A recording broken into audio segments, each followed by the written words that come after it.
I'm living on the go, by the nearly full of cold. Booker T, look at me, trying to find unity. The only way the hood will grow is if we combine. State after state, that's a crazy line. Build our own schools, self-govern, make rules for the future. We move without discipline, we lose, singing like a fat Luther. We let the feds use us, the pinpoint shooters of police that abuse us. Beat my man Lou up, came within an inch of his life. So when I hear the bagpipes, I laugh like a group of hyenas fiending for a last bite of a wildebeest on this last night. Mama said don't play in the sun too long. She even had CJ Walker's new clone. Papa used to perm his hair, brainwashed, but it's easier for warfare. Yeah, Mama said don't play in the sun too long. She even had CJ Walker's new clone. Papa used to perm his hair, brainwashed, but it's easier for warfare. So this one is for people like these, all these ancestors up here, and these back here. This one's called Africans, especially that brother right there.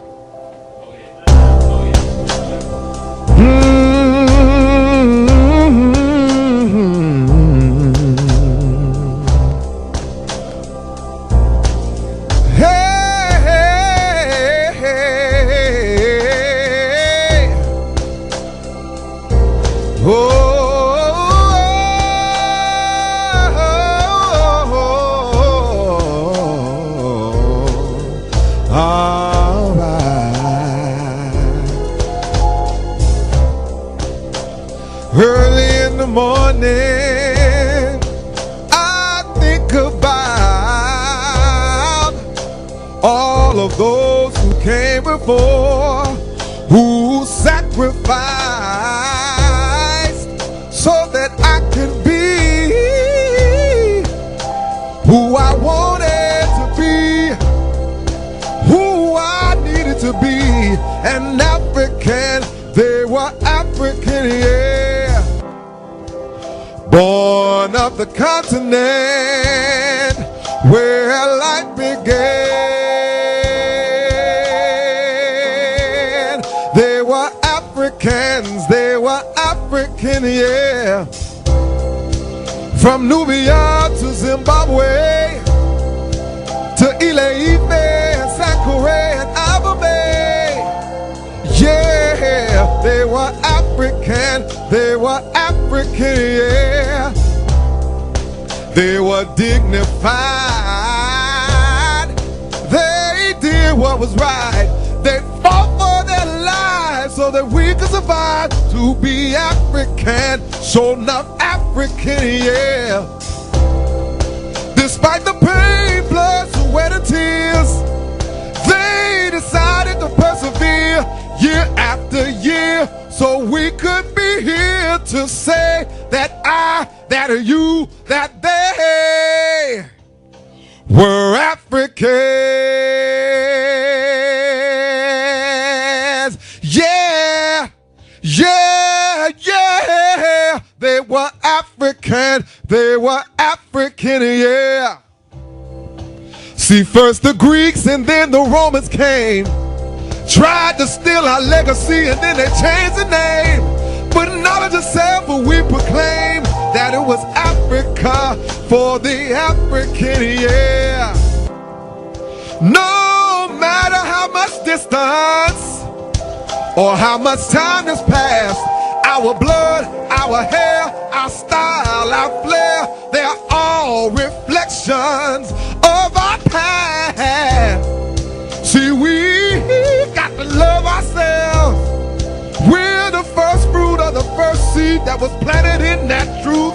And when we dig our roots, we won't have to go too deep to find an African. Yeah, they were African, they were African, yeah. See, way, way before Columbus came, we were coming back and forth doing peaceful trade. Yeah, we had it made when we were African, so enough African, yeah. Born on the continent where life and civilization began. you are African. I'm an African, yeah.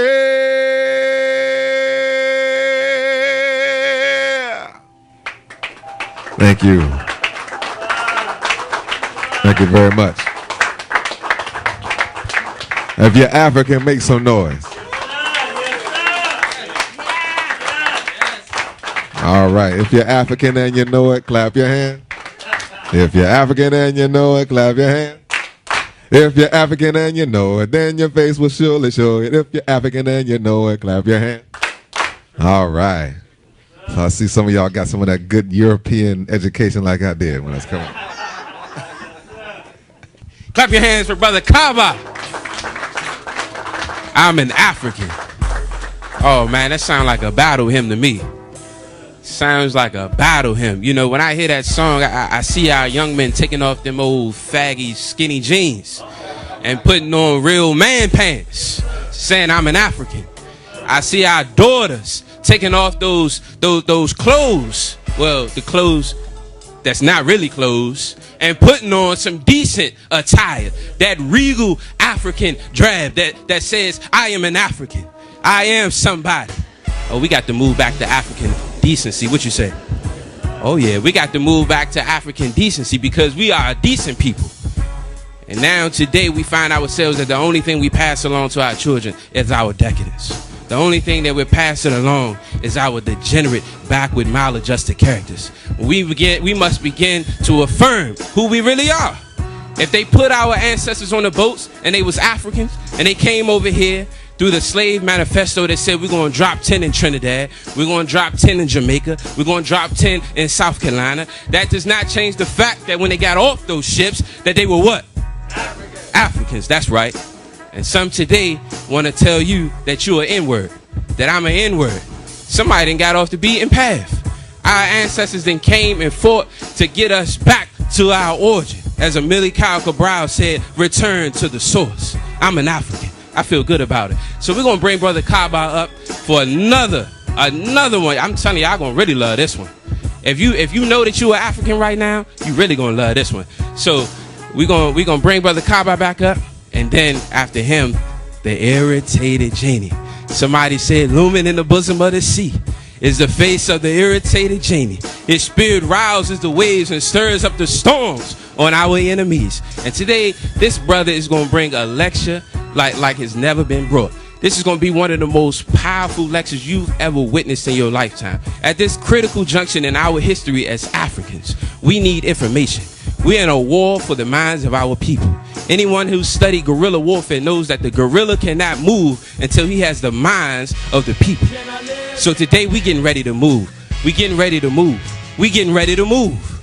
We must take control of the institutions in our communities. We must take back the minds of our children. We must take over the textile industries that produce the clothes we wear. We must take over the construction and the industry to build the institutions that we need. So today we come to get information. They tell us in 2012 that this is what? The age of information. It's the age of BS. Oh yeah. Information you got to find. Information you got to look for. And this brother has did his homework. He's a genius. The genie is a genius. This is my general. I'm telling you, when I sit down with this brother and he be talking about things that's going on and break down international politics, geopolitics, I be like, man, where did he get that from? He's saying so far down the field that I know that the ancestors are working with this brother. The ancestors are working with this brother. So we come to get information because to the white man, information is very privileged. The white man puts a high price and value on information. In the paralegal system, we call it the injustice system because we call it what it is. He says that information is what? It's privileged information. In fields of business and industry, the white man calls information, he puts a high value on it. He says it's what? It's insider information. And in the parlance and purview of government, in the government, the white man says that information is what? It's classified. So today we come to get the right information. Today we come to get the information that we need to make better decisions, to move forward, to begin to change the paradigm in this country, to begin to take over our community resources. Can y'all say Ashe? Ah, shit. So give a black hand for Irritated Genie. Oh, yeah. My ancestors woke me up this morning. They said, son, you do know what time it is, don't you? I said, what time is that? They said it's wartime, so welcome to the war front. Give yourselves a round of applause for coming out, brothers and sisters. Got a packed house today. You're going to have a good time today.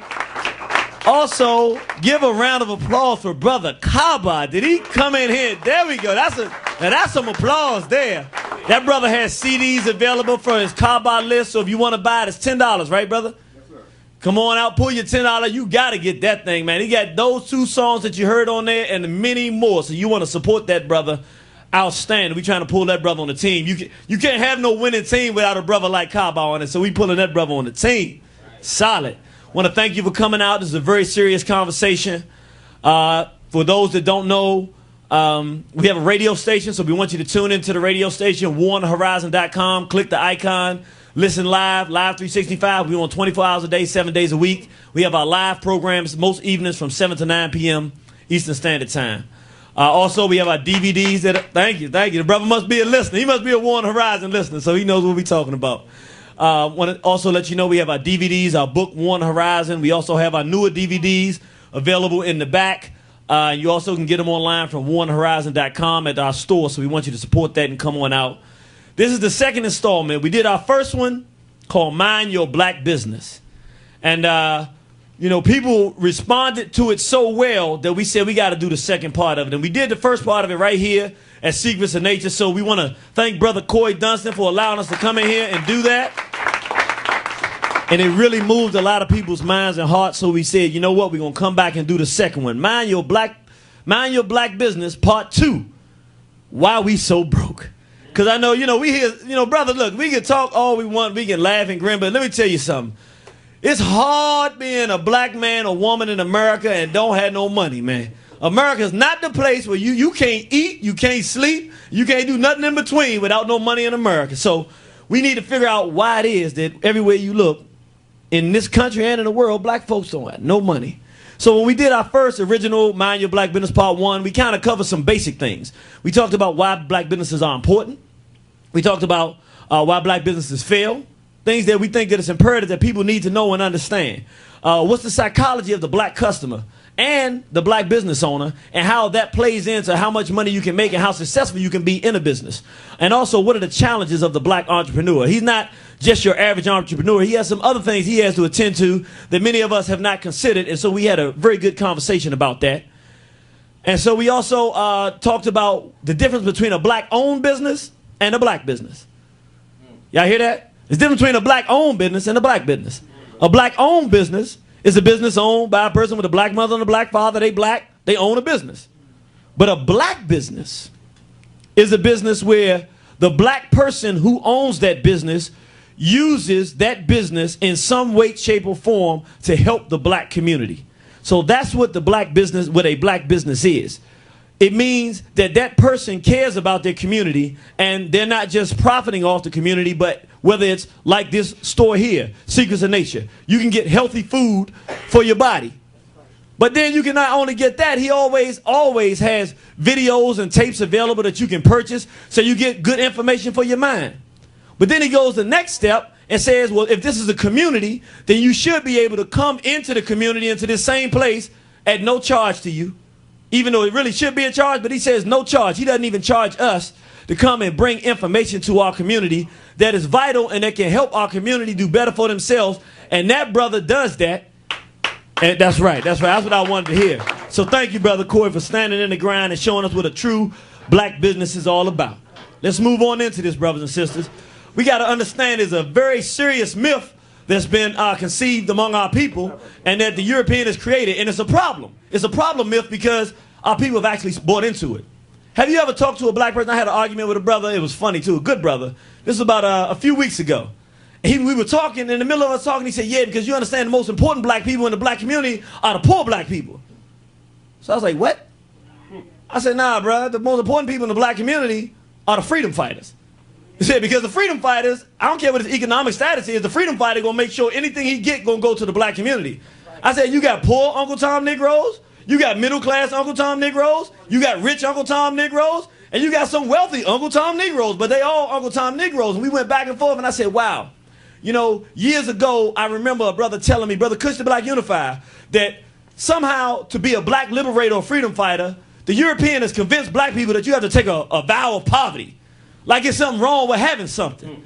And said, man, well, how you going to do something if you don't have something? If you think about every freedom fighter that we had that did anything, Nat Turner, he had the most access to go around from plantation to plantation. He was the most trusted among our people. Marcus Mosiah Garvey, he was a printer, he was a speaker, he was an author, he did everything. These are not people that were poor people in the standard of what black people were. Freedom fighters come in every socioeconomic class. If they decide they're going to fight for their people, whether they have nothing or whether they have something, they're going to make something to make freedom for our people. So I said, we got to dispel this notion. So I looked back in history and I looked at our Ashanti brothers and sisters. And, you know, the Gold Coast of Africa and Ghana, the Ashanti, they called it the Gold Coast when the Europeans went through and enslaving our people. They had gold just everywhere. Some of the kings you see here, the brother wearing gold shoes. I mean, just gold everywhere. And one of the Ashanti proverbs was, if anyone invoke a fetish against you, meaning they're going to put a curse on you, let this man die. He is not harming you as much as he would if he were to say, let poverty lay hold to him. In other words, the Ashanti say, it'd be better somebody tell you they coming to kill you than come and tell you they going to make you broke. So I'm saying that to say, just for us to understand, poverty has nothing to do with African people.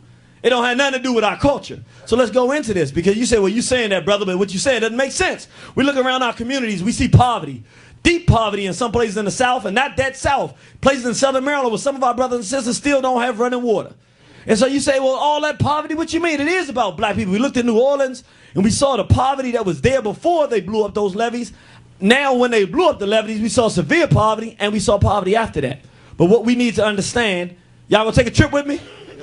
Let's go back to get a true, real, earthy African understanding of what poverty is. Poverty is part of European culture.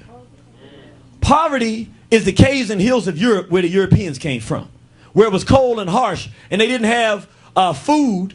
They couldn't just drop a seed in the earth and grow no food like it. It didn't work that way. They had scarce resources and they had to fight and kill each other to have anything.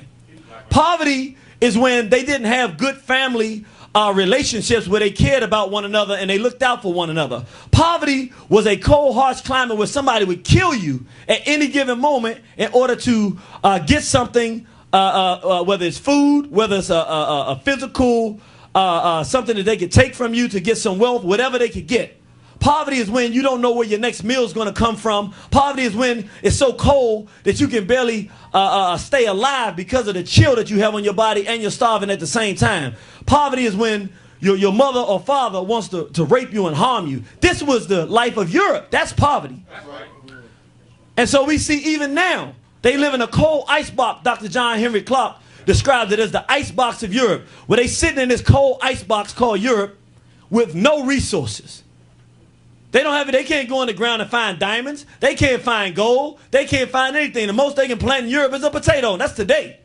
So then they go around the world and steal from other folks. So we see poverty as part of European culture, but not just material wealth. The real poverty is not in the material. It's in the person, in their spirit, in their culture. You look right here. This is Matt Stone and Trey Parker, who created South Park. They're rich by financial standards, but they're these filthy transvestite homosexuals. Have you ever been around Europeans and noticed that they don't have alcohol, or if they don't have cigarettes or something to make them go out of themselves, they can't even enjoy being around each other? You get 4 or 5 brothers together, they sit down and start talking, get some sisters in there. Man, we be talking all night, laughing and joking. We can interact because there's something inside of us. The European has nothing. He don't even have the basic fundamental understanding that a man's supposed to be with a woman. He don't have a family culture and history that he can look back to. Matter of fact, he has so little culture that he goes around the world stealing everybody else's culture. So you make jazz, he take jazz and try to call it his own. And can't do nothing else with it because he didn't create it. He can just imitate what you did and it stops right there. He doesn't have anything. That's the real poverty. Poverty is not what you have. Poverty is the core of the European being. That is poverty. The European is poverty. From what he was born with to what he is, to his very essence. So then we say, well, wait a minute. What about our people? Can you look at that? Where's that? Where's that picture from? That's Africa. How can you have that and be poor? Look at it. You drop a seed anywhere and there's something going to grow. Might not be what you tried to grow, but something going to grow. You look at the sisters at the market with the fish and the colors in there, the things that they're wearing, and it takes a lot to be able to produce this. Everybody has something to be able to go to a market to sell to other people. Everybody has something to put the different colors and the designs. You have a culture. You got the brothers, Jet Black brothers, they got their drums and they beating in rhythm. Brother doing a backflip in the center. This is culture. This is life. This means that people have relationships and communication and families and future, and they have traditions. This is wealth in its most purest form. Not only do you have all the resource you need around you to survive, but inside you feel good, because it doesn't really matter, because you know as long as one person has anything, everybody got something, because we'll share and we'll make it. And so Africa is a place of richness and wealth as a people. Material or not, we've been wealthy for our entire existence. Wealth is part of our culture.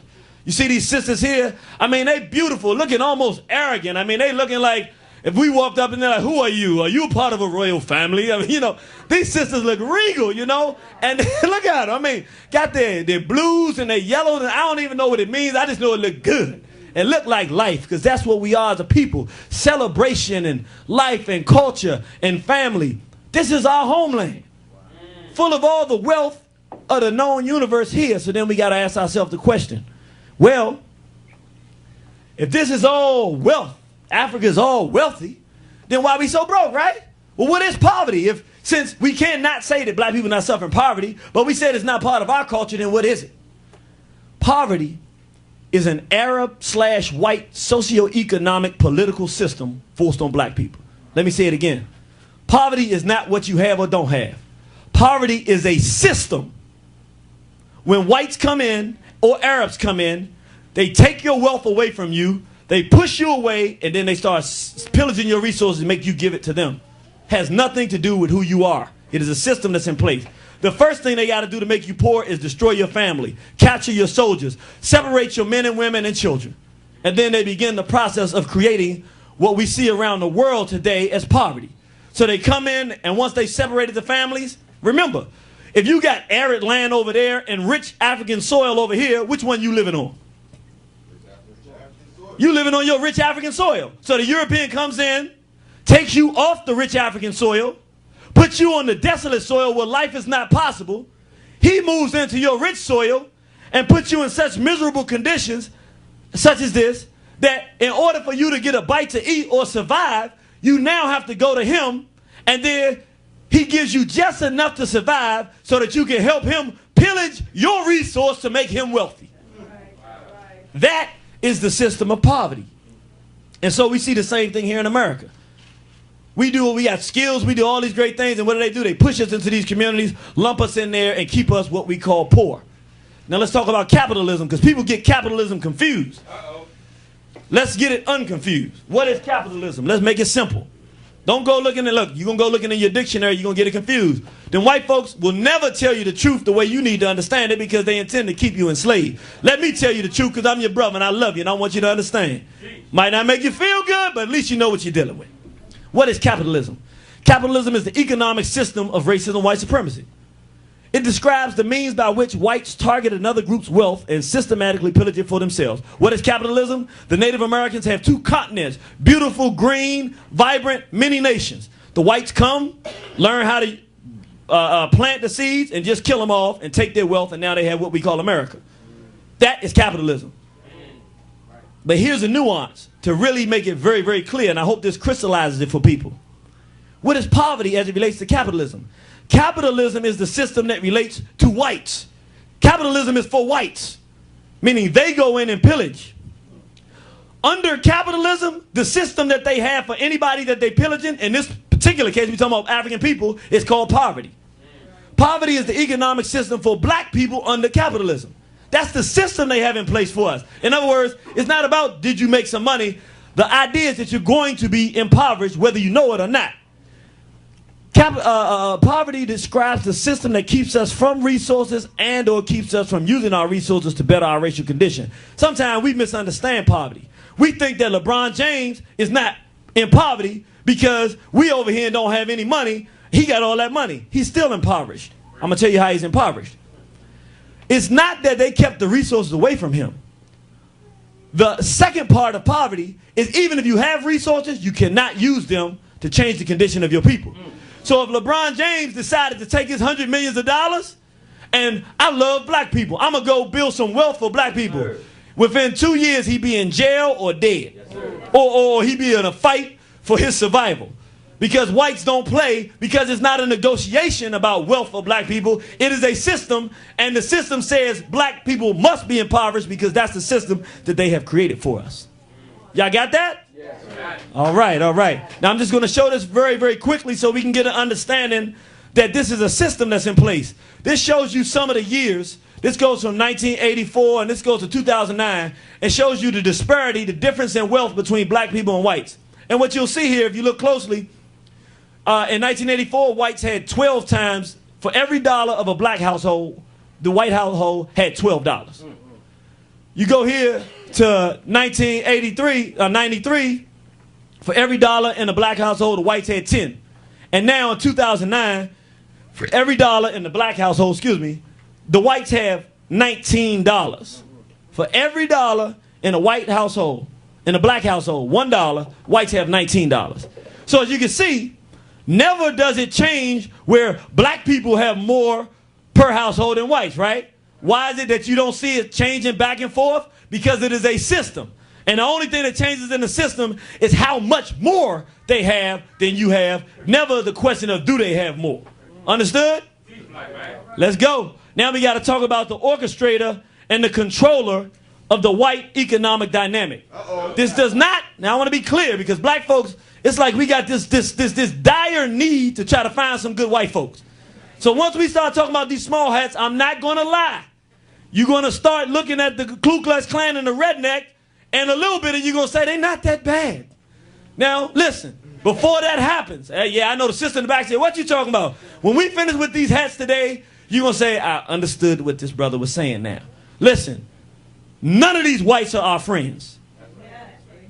None of them are our friends. All of them are our bitter enemies. But the bitterest of the bitter enemies is this small hat because they're the most sophisticated. And so what we're going to talk about today, since we're talking about our black business, we have to understand the sophistication of the mind that runs the economic system we call capitalism so we understand how it operates. But I'm not even going no further. I want one promise. I want to see every hand in the house too, if you promise me this. Will you promise me that you will not use this discussion and understanding of the small hats to make no friends out of no other white folks? Raise your hands if you promise me you will not do that with this lecture. All right, y'all promise me? All right, but then let's go on into this. All right. Who are the small hats? These are whites who call themselves Jews. But because they are not really Jews, they are Ashkenazim, they're Zionists, and we don't have time to get into what that is today. We have another video, entertainment. You can go to that one and you'll get a much better understanding. Entertainment, fighting the poltergeist right in the back. You can get a better understanding of what that means.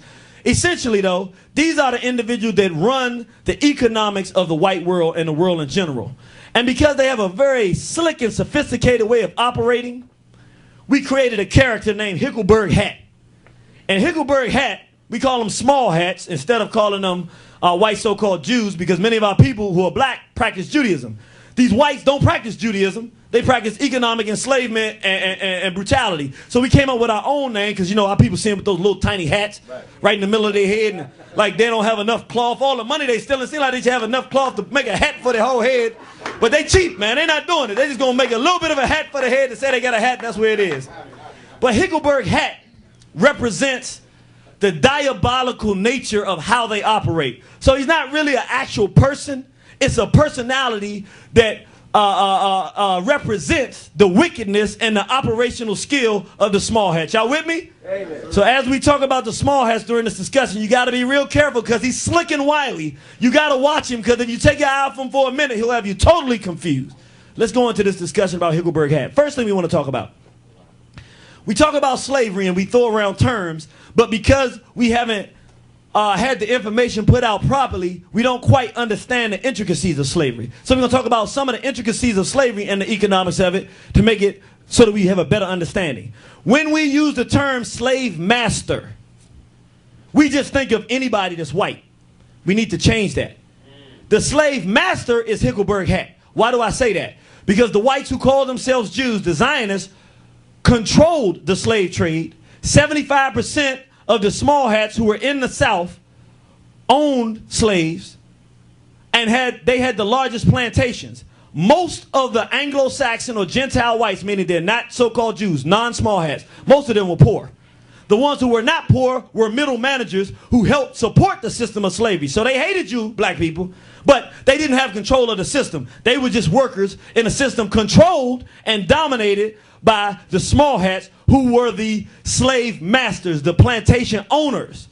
So let's understand the difference. The average white in the society is a Gentile or Anglo-Saxon or just your whites. They were mostly poor or middle managers. The ones that controlled it, that sold the routes, that insured our ancestors, and that owned the big plantations, small hats. Hickleberg Hat. Watch him.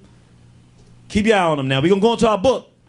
Brother, actually, right in the back here, Brother Corey Dunstan, he can tell us the brother's name, but a brother who's a popular activist, and he's an attorney. He gave me this book, and it was invaluable for this discussion. I'm so glad. I appreciate the brother, and I'm sorry I forgot your name, but wherever you are, brother, thank you, because this was invaluable to what we're going to talk about. Because we're going to start not by talking about our financial condition today. We're going to go back to the time when we were enslaved and figure out some of the economic process, how we got to where we are today. This is a book for anybody that's interested in economics and understanding the black economic condition. It's an absolute must. It's called The History of Black Business in America. It's by Juliet Walker, and it's a book that you will really, really, really enjoy. In this book, one of the things they tell us is that from the moment we got off the slave ships in the 1600s, Africans in America, slave and free, seized every opportunity to develop enterprises and participate in the commercial life of the nation. They go on to say, while we established a tradition of black business participation in colonial America, slavery and racism defeated attempts to develop enterprises competitive with whites. In other words, we think that all we did was go out there and pick cotton. No. Any free moment that a black man or woman got while we were enslaved, anything we had, if we could sell something to get something, anything we could use to either help another brother or sister who was out there. Some brothers had left the plantation and they would do raids on plantations. To give them money to help our people, we would do that. To try to buy our own freedom and buy the freedom of our family, we would do that. To try to build some wealth so that we could do something in the future. Everything we did from the time we got off the slave ship was designed in business. Everything we did in business was designed to help in the system of slavery and bring some prosperity to African people. So we never accepted the plight of being poor and having nothing. And what they tell us here, and it's the same thing today, even while we were enslaved, we were competitive in business with whites. But whenever they saw anything we did was going to be competitive with them and it could grow to be larger, invariably they crushed whatever institution it was we had. So we're going to talk about that today. So we know that they created really severe, vicious laws for our people while we were enslaved. Vicious punishments.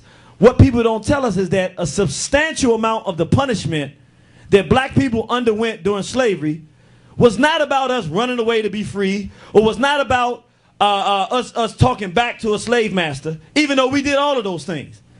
But one of the major things that the laws and the punishments were designed to punish was our investment in our own progress. Meaning we was out there making money. Brothers was hustling from the day we got off the boat. Since we were hustling, we were out there trying to make a way to make things better for ourselves. And if we were caught doing that, we faced vicious consequences. Let's talk about some of these laws they had. This is during slavery, 1665 in Maryland. Now we right up around the corner now. No person shall trade, barter, commerce, or game with enslaved Africans without the owner's permission. Wow. So they had to have a law because, again, brothers, anything that they got, something that somebody didn't want, they would take it, sell it, and then they would start using that to try to do something, get their family something, get his wife something, get his daughter something, get his son something, see if he can find somebody who can teach his child to read. Whatever we got, we instantly began using it to help ourselves, so they had to outlaw it. Go to South Carolina. Great inconveniences arise from Negroes keeping and breeding horses, whereby they convey intelligences from one part of the country to another and carry their secret plots and contrivances for insurrections and rebellions. Say what? What are they saying? They're saying that the moment brothers got access to trade, not only did we use that access to trade, not only did we use it to try to better ourselves, but if we had to hide a note to tell somebody when the insurrection was going to come, if we had to plan an insurrection, if we had to send weapons and smuggle them, we would use all of our means to get our people free.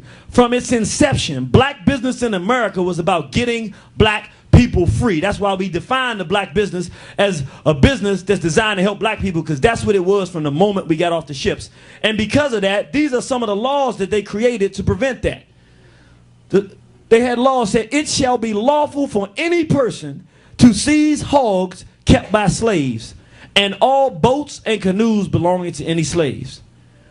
They began to see how we operated. The minute we got any resource, we would use it to try to fight against the system of slavery. So they made laws where your average ordinary white could walk up to a black person, and if they were enslaved, anything that they had, they could take, and it was lawful. Now, here's where it gets real sophisticated. They weren't just doing it to prevent us from running away and having slave plots and insurrections. It was a psychological tool, as they explained themselves in the law. They said seizing property was one way in which the state hoped to suppress slave economic initiative. The purpose being that slaves, once they realized that their property could be confiscated, would lose interest in acquiring anything of value. So the whites, the small hats, said, even if they get something, we never want them to think that they can work hard to benefit for themselves. The basic fundamental foundation of slavery is that black people, you do all of the work, and white folks, we get all the money and all of the benefits associated with your work. So the idea was to implant in the black mind that working for yourself is invaluable. Don't even do it. You better, if you even were free, you might as well stay at home, because anything you work for, we will come and take it anyway. So it's not even purposeful for you to work for it. Intentional. I'm sorry, let me move forward here. So now we're going to talk about, we're going to get more sophisticated, because now we really got to understand where we were and how this thing operated. Let's talk about the laws that were created and how Hickleberg Hat really set this thing up. Can we talk a little bit about what it was like to be in the South? All right. Now here's South Carolina, and these were laws, these were slave laws in Charleston, South Carolina. They said it was illegal for black enslaved persons to do any skilled handyman labor for their own benefit. So you could do it, but you could only do it if you were being leased out. You couldn't do it for yourself. To teach another enslaved brother or sister a trade. So you couldn't teach another brother or sister whatever trade you had. Or buy or sell goods without a ticket, meaning only your slave master could give you permission to do that. Now let me make a point clear here, because this is very important for us to understand. There were two major strongholds of the small hats in this country during antebellum period of this country, meaning during the slavery period of this country. Anybody know what they were? One of them is obvious. New York. Right, New York. I mean, that was their stronghold from the beginning. There was another one. It was in the South. It's kind of easy because it's kind of up there, but I'm not going. South Carolina, yeah. That was a major slave port, and what people don't realize, in the South, the small hats completely dominated South Carolina economically the same way they do New York. So let's go and see how this thing worked. Now, this is going to be real interesting to you, so I want you to pay attention to this dynamic, because this will help you understand some things we're dealing with today. All right. The small hats are very, very greedy individuals, and they're greedier than the average white. So the small hats owned most of our enslaved ancestors, which means they got free labor from our people, which made them exceptionally rich. Because if you don't have to pay for labor, you don't have to pay the cost of labor. That's the bulk of the cost of doing a business, is paying for the work to be done and for your goods and whatever the case may be. But your labor is major. particularly when you're building a country and things have to be built, everything has labor associated with it. Well, the small hats got all that for free, so they were wealthy when they did that. But in doing that, black people doing it every day, all day, we became experts at this work, at skilled labor, because we had to do it all day, every day.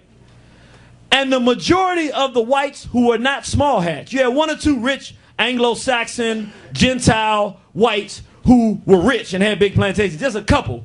The vast majority of the whites were either laborers or they were poor white trash that had nothing. They were probably economically, in terms of their economics, on the same level as the black person in terms of having nothing. They was eating dirt. They had nothing. So what the small hat noticed is that for the whites that were laborers, they weren't small hats, these Anglo-Saxons, they did things like transport brothers and sisters from the slave ships back and forth, build homes, doing manual labor. They realized that that was another source of income. So, now this is their white brethren, so they said, wait a minute. So say you got a white boy over here that wants to build a home, and let's just use some numbers. He charges $1 a day for the white to do the work. The white charges him $1 a day to do the work, that he make his little money and take care of his family. So the small hat said, I got these laborers over here that's much better than this white boy because they do it all day, every day. He said, I don't pay him anything. So he said, how do I get the white boy money too? I know what I'll do. I'll lease my slaves out and let the black people go over there, and I'll undercut him. Instead of charging him $1 a day, which the white boy would charge him, my slaves will charge him 50 cents a day. We'll do it for half the price. So you know whoever's doing that, they're going to jump on that, right? But here's the sophistication in the small hat. He said, well, only one problem with that. I work these black men and women, mostly men, all day long, all night long. If I send them over there on the one day they have off to do this for nothing, they're not going to be incentivized. They're going to start decreasing the amount of work that they do on my plantation. I'll make less money, be less productive. Ha-ha, he says, I got something. I know what I'll do. Since they want something anyway, I'll tell the black person, look, you don't make nothing working for me as a slave. But on your day off and on your time when you're not working for me, if you do the same amount of work you've been producing or more, I'll let you go work for that guy. You make 10 cents an hour. 10 cents a day, and that's your money. So did brothers jump on that? Think about it. You enslaved. You don't know how much stuff costs. All you know is somebody telling you what you do anyway, you can work for. Instead of working for nothing, now you can work to get something for yourself. Now you can get something for your wife, for your child, for yourself. You might be able to save up enough money to buy your freedom. Are you going to jump on that opportunity? Yeah. What you don't realize when you're doing that, though, you getting 10 cents a day. The small hat is getting 40 cents a day. So the small hat is getting free labor from you all day long, every day.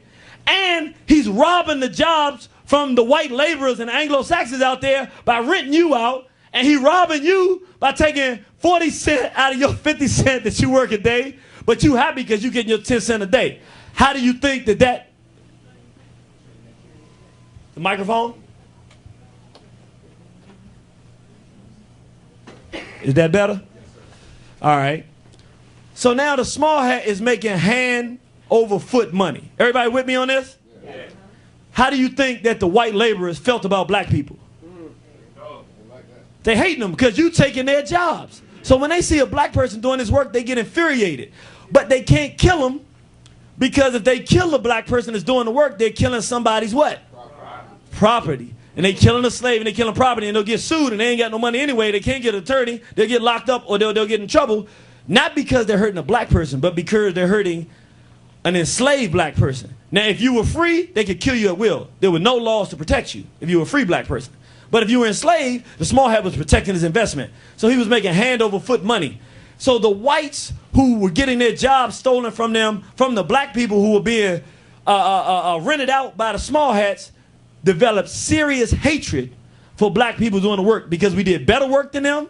We were more efficient, more effective, and we were getting paid. And because we were getting paid and now they had no jobs, brothers would wear nice clothes. They would start buying stuff and they was dressing better than the crackers. So let me show you. Now remember, the small hat is slick and wily. Watch him now. He realizes that if you make enough money in doing this work, you're going to do what? He said, you're going to get your own. You're going to buy something. Buy your freedom.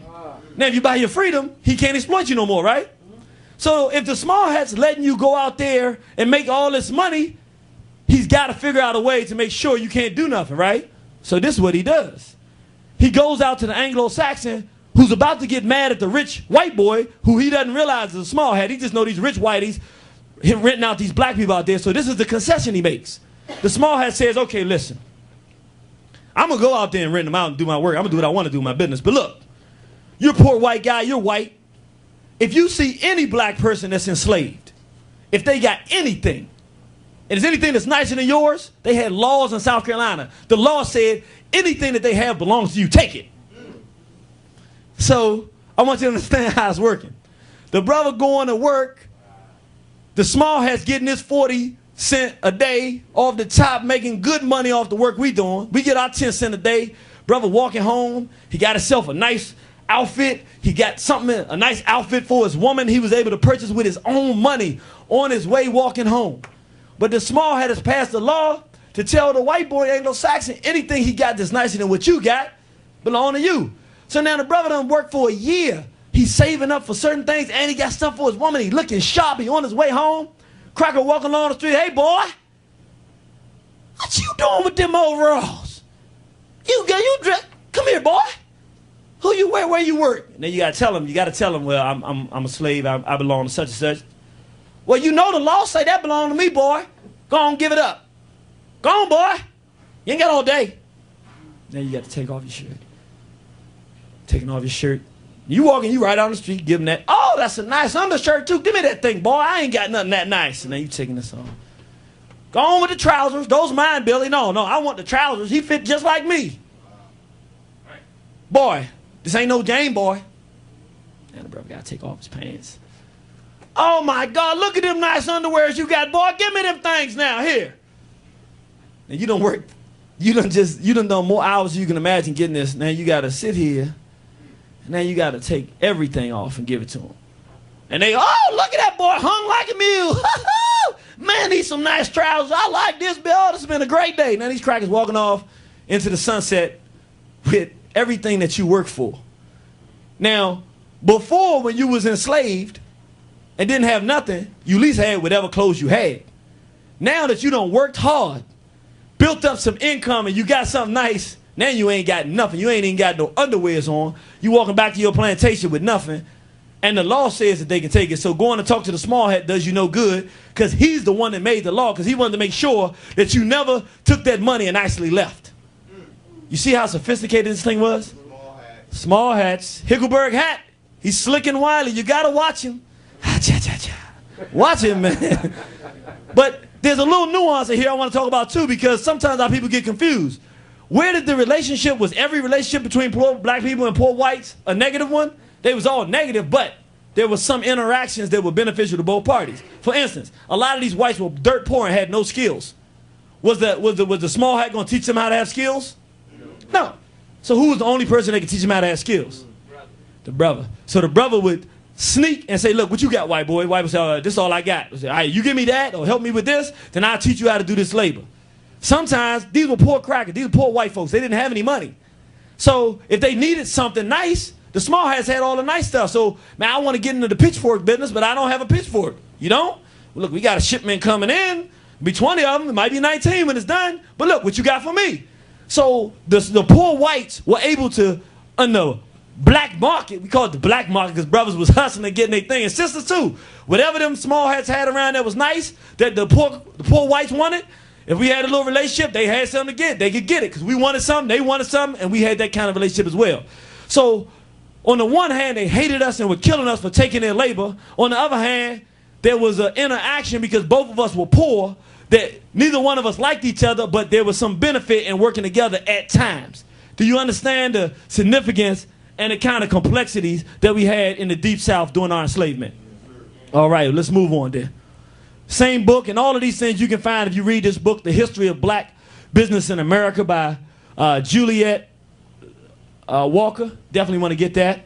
There were 5 major ways that whites prevented black economic development in the history of this country. 1, white terrorism. 2, racism, slave codes. 3, theft. 4, sabotage, 5, bribery and extortion. All right? So let's just go take a look at some brothers. This is while we were enslaved. I want you to understand, this is during slavery. This is not after slavery. During our enslavement, there were brothers and sisters, but mostly brothers, who became rich or wealthy. Or they made money, I should say it that way, but they were never rich, really, truly wealthy because they couldn't protect their wealth. But even during a time that was oppressive as this, we had entrepreneurs that were doing big business that were only destroyed because whites would not allow them to operate in a free market. So this is our brother, Captain Paul Cuffey. Very popular brother in business, had steamships, and he would go up and down the East Coast selling his goods. But he was a victim of what? Terrorism and theft. The white pirates, what they would do is ride along the ocean or ride along the seacoast, and if they saw a boat coming along, they would come and rob you. They wouldn't kill you, though, because you know how it is. If you're a real good criminal, if you kill him, that'd be the last time he come on a trip. Nah, you take everything he got, let him take his boat on, go down, let him go on back, because he's going to go back into business, and when he do, you're going to rob him again. So if you were black and you were involved in this business, you would get robbed on a regular basis. Another thing he was they had to worry about. He would go all the way from the north, all the way down to the ports of South Carolina. Who controlled the ports in South Carolina again? Small hats. The small hats. They wouldn't let them land the ships in the docks. So he got all of this goods and stuff to sell. People are ready to buy. They won't even let him bring his ships in. So now you got to turn around, go all the way back, and take his ship back home. So these are some of the things, these are some of the racism and the terrorism that we faced. Talk about our brother Free Frank. Interesting story, because there's a lot of brothers like this. He had bought his own freedom. And sometime in order for you to go into business, because now he was free, in order to go into business, to have some semblance to protect yourself from the white aggression, and to even be able to get licenses or buy the building, sometimes you had to hire the whites. So it was a real tricky situation, because you knew when you hired them what they were going to try to do. He was forced to hire his former slave master's son to help run his saltpeter business. Well, he raised enough money, he was making big money back then. This is during enslavement now. He made big money. He said, well, time I want to go and I'll buy my son freedom. White boy took the money. Yeah, sure. Then he said, okay. He said, one more thing. Yeah, I mean, you paid for your son's freedom, but it's my decision whether I do it or not. And my decision is based on whether or not you're going to give me your saltpeter business. So the brother was like, but I gave you the money for it. Yeah, you gave me the money for it, but, I mean, that's your word against mine. But, I mean, I want the business. And now his son being in there, being trained, knows how to run the business, because that's how the brother was able to start his business. He had to not only buy the freedom of his son, but give away his own business, which is his livelihood. It didn't destroy the brother, but I mean, he had to go start all over, because for him, no price was too high to get freedom for his black son. Let's give our brother Free Frank some money. But bribery and extortion was serious. Talk about our brother John Barry Meacham. Now, this is a real serious brother. Y'all sisters, this sabotage of his business, and it was a standard process. Y'all gonna like this brother here, though. I know more y'all sisters gonna like this brother, John Meacham. John Meacham was moving to different states. He was just a brother. He had bought his own freedom. This brother could start a business and make money like nobody's business. He was just good at everything. So he was moving to different places, and I forget what state he was. I think it was Kentucky or one of those states up there. He married a sister, and she was enslaved. He loved that woman, man. Had his business going, doing well, and before he got the chance to buy her freedom, the white boy just didn't tell him anything, just up and moved, left. He had no idea where his wife was. This brother closed his shops, closed his business, and went around hunting down to find his woman. When he found where she was and where they had moved to, he started other businesses and made enough money to walk in the door and say, I want my wife. And he bought his wife, and then they both had their freedom. Let's show that brother some love there. I said, don't take my black woman from me. The brother said, business is good, but I got to close shop because I got to go find that woman. I'm in love with her. That's some loyalty there. So far to go, brother. Yeah, we got so far to go. We've been so far, but we got so far to go. That's John Meacham's song right there. Something about that black woman he could not part with. I don't know what it was. Might have been a smile. Like my brother said, it might have been them hips that flooded him like the Nile. I don't know. All of it's good to me. Yes, sir. But the interesting story about the brother, he's a really good brother. He was down in Mississippi. He went down to Mississippi and started steamship businesses. You know why he wanted to do that? Because when he was going on the steamships along the Mississippi, he could stop and he would pick up all the young black children and he would educate them. It was a freedom school on the move, and he didn't have to worry with the whites because he was running his ship so he could teach the young black children. But he ran into a problem. He sent his son to college because he said, all right, I got to send my son to college because I know these whites that I had to hire, I know what they're going to do to my business. And before his son could graduate and come back and take over the business and the management of it, the whites had stole all his money, sold all his stuff off, threw away half his stuff. You know, just basically sabotaged and destroyed his entire business. So he lost that business. But let's give another round of applause for this brother. That's some black love there. But we need to understand, if black people had been allowed to operate and compete in a free business environment, we would be independently wealthy, the richest people in this country. Anybody that tells you from now on that the reason we broke because we don't work together and we don't do everything they're telling you is a lie. Every one of these cases, when you see black people get resources, the first thing they did was go back to the black community and start grabbing up as many people that wanted to do something as possible and give them a way to do it. So let's give a round of applause for our ancestors for each one, teach one, and lifting each one up. Now, we got to watch some videos. Y'all all right with some videos? Yeah. Because now I want you to see it, because I'm telling you some things, but I want you to see it for yourself so we can really zero in and see how we got in this condition. The question on the table today is, why we so broke? Mind your black people, you got to know about your bill. Why are we as a race of people broke? Now we're going to start getting into it. There was a period, I want everybody who hasn't done it before, particularly our young people, to go research it. It was called Reconstruction.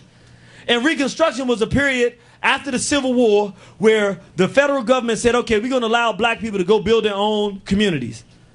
We went and built communities all around this country. We did not want to be with the whites because how they had treated it. We built big communities. Our houses were bigger than their houses. Our houses were nicer than their houses.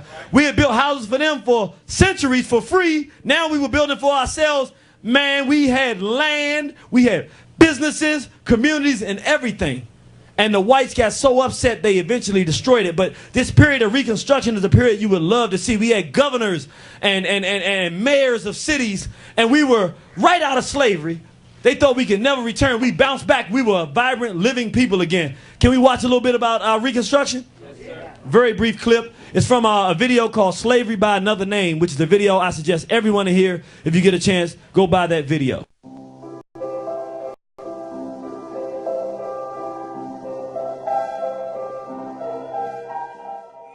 And what they desired more than anything was independence. They wanted independence from white owners. They wanted their own churches. They wanted their own schools. They wanted freedom to move. African Americans after emancipation are looking at the potential not only to enjoy and receive freedom, but to live it. They're deeply committed to reaffirming marriage vows. They're deeply committed to reconstituting families. In the spring of 1866, Congress intervened. Over the objections of the president, it launched an era known as Radical Reconstruction. At the beginning of Reconstruction, there was a tremendous federal will to both bring the South into submission, but also to protect African American civil rights. Reconstruction gave African Americans, for the first time across the South, the opportunity to serve on juries, to be witnesses in trial, to serve as judges. It also made possible an entire generation of black politicians across the South, almost as many as 1,500 serving through the end of the 19th century. Reconstruction governments in many parts of the South succeeded in passing new social legislation, creating the South's first free public schools.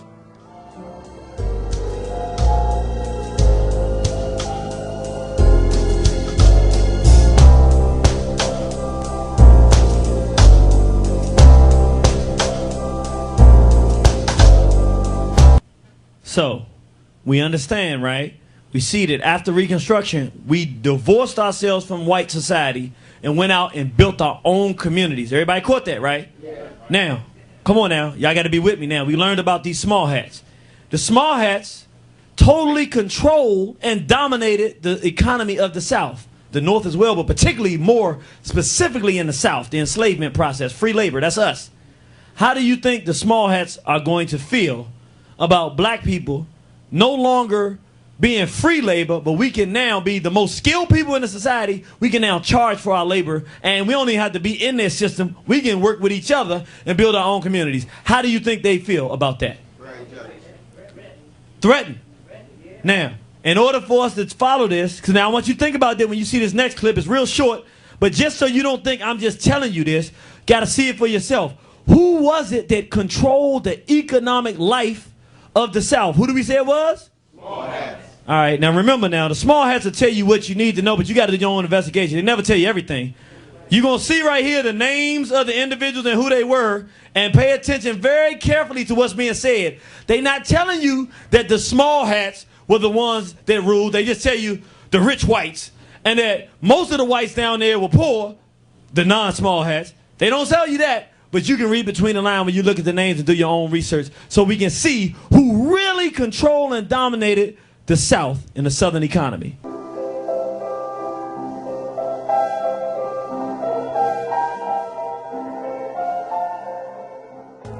Nearly half of all capital, nearly half of all investment was in human beings. So when those human beings were confiscated, when the investment was transferred, in essence, from slaveholders to the people themselves, that meant a huge loss of capital to Southern slaveholders, to the people who controlled the economy of the South. A tiny slave-holding elite had owned the majority of the region's 4 million slaves. Among them was Lucinda Comer, a widow. After the war, she and her sons oversaw the family's enterprises in cotton, lumber, and corn. You have a group of people who are accustomed to have people serve them. Now, suddenly, these people are free. They own guns. You'd be as wary as hell. Because what you're worried is that people are going to take revenge. You also are worried that people aren't going to do any work anymore. Most of the South's 8 million whites had not owned slaves. Poverty was widespread, and about a third of whites were illiterate. Those individuals see blacks moving around, trying to get land, trying to improve themselves as competitors. They see a zero-sum game in which they're going to lose the more that blacks gain. Founded in 1871 and fed by intersecting railway lines, Birmingham was poised to exploit Alabama's rich underground deposits of coal, limestone, and iron ore, the ingredients of steel. This was the new industrial South, envisioned just prior to the Civil War by slaveholder John T. Milner. John T. Milner was a brilliant engineer, extraordinary businessman. He was also a supreme racist and a despotic person. Negro labor can be made exceedingly profitable in manufacturing iron and in rolling mills, provided there is an overseer, a Southern man who knows how to manage Negroes.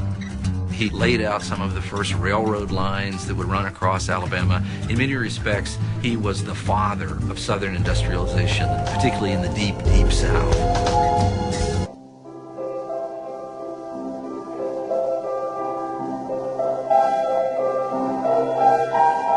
All right. So we see who controlled the economy of the South, right?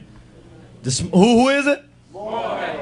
Cha-cha-cha. You got it. You got it. Now, all right. Now we got to follow this because it's real serious.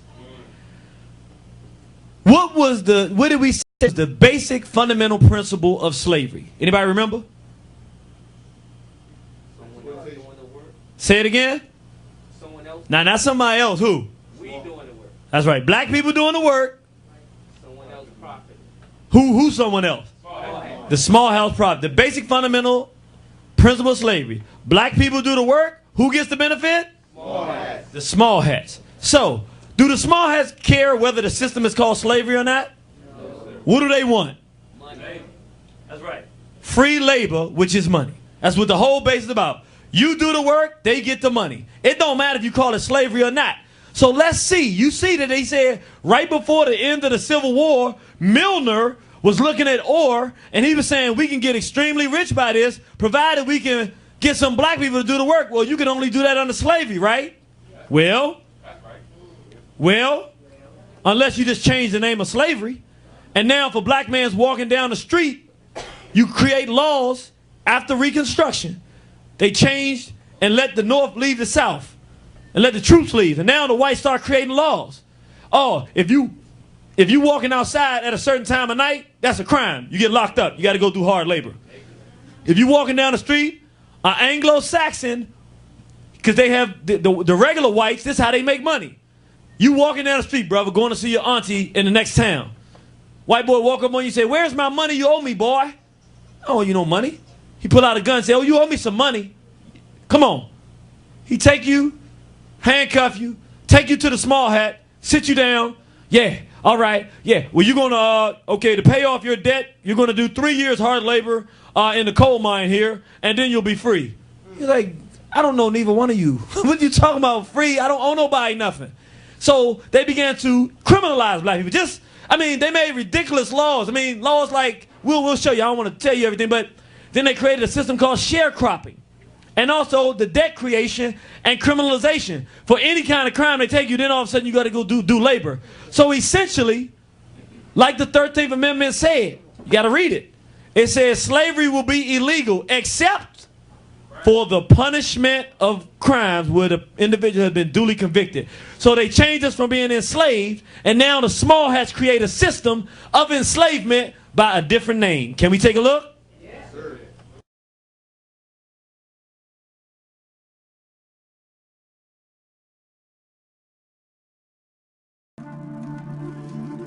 For a period of nearly 80 years, between the Civil War and World War II, black Southerners were no longer slaves, but they were not yet free.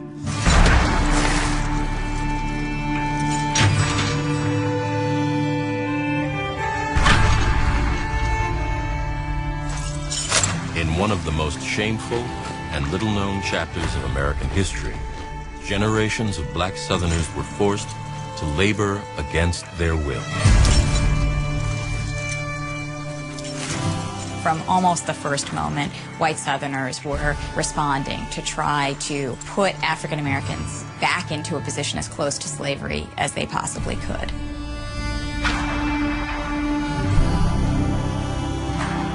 The Old South and what was quickly becoming the New South could not proceed without the work of African Americans. But if you had something for free in the past, you don't necessarily want to pay for it now.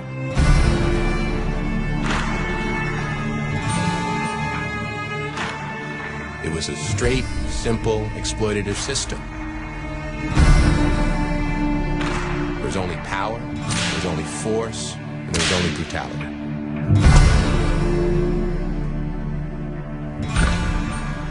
What happened in that period of time was so much more terrible than anything most Americans recognize or understand today. The depth of poverty, the inability of African Americans to access any of the mechanisms of wealth achievement and growth are all rooted in this terroristic kind of regime that existed in so many places. Their ability to have what we call the American dream. That is what has been stolen from black folks all through the South. And that legacy has to be understood so that people will be able to speak to it and give our ancestors voice. With the end of Reconstruction, the nature of both crime and punishment in the South changed dramatically. In state after state and county after county, new laws targeted African Americans and effectively criminalized black life. It was a crime in the South for a farm worker to walk beside a railroad. It was a crime in the South to speak loudly in the company of white women. It was a crime to sell the products of your farm after dark. There was an over-exaggeration of African American criminality during this time period. There were many trumped-up charges. The most damaging of all of these laws were the vagrancy statutes. In every southern state, you became a criminal if you could not prove at any given moment that you were employed. Under slavery, most black crime was punished by slaveholders, leaving the courts to discipline whites. Now, only about 10% of those arrested were white.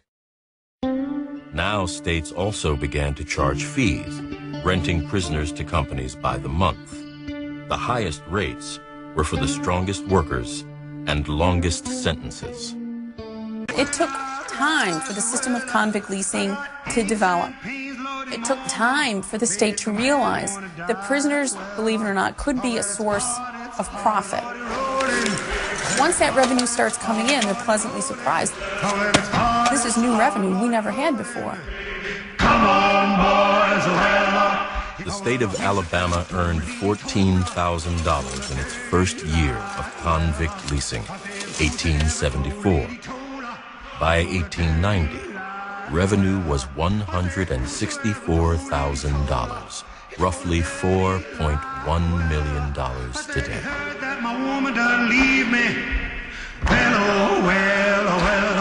By then, states throughout the South and hundreds of counties and cities were engaged in some form of leasing convicts to private industry. And it gave tremendous discretionary power for the private owner, either a landowner or a corporation or a coal mine, could be any business concern, to do what they wanted with that African American. So as early as 1890, African Americans are almost 3 times overrepresented in the prison population. The general population is 12%. The nation's prisons population of blacks is 30%. So there are many important implications and long-term consequences for this convict leasing system. Not only is it so oppressive, but when you have an overwhelmingly black prison population, it cements that relationship between criminality and race in people's minds to the degree that it's seen as something inherent. Southern editorialists, sociologists, politicians are all saying that the statistics prove that black people are a criminal race and that freedom had been a mistake. If you were to ask most Southerners, white Southerners, what they thought of African Americans in the 1850s, the 1860s, even into the 1870s, one profile would have been of people who were loyal, dutiful, trustworthy. Those same people in the 1880s and by the 1890s have been demonized. They no longer are trustworthy. They no longer have the capacity for citizenship. By the 1890s, white voters had reversed the civil rights gains made during Reconstruction. New state constitutions kept blacks out of voting booths and limited funding for black schools. Racial segregation was mandated by law.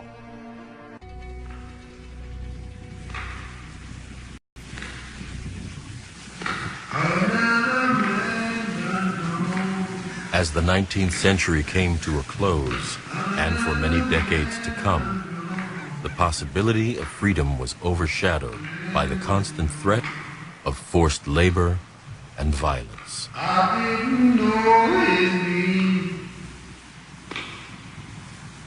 I didn't know his name. Decades after the Civil War, the nation was reunited, but the place of black Americans within it seemed more uncertain than ever.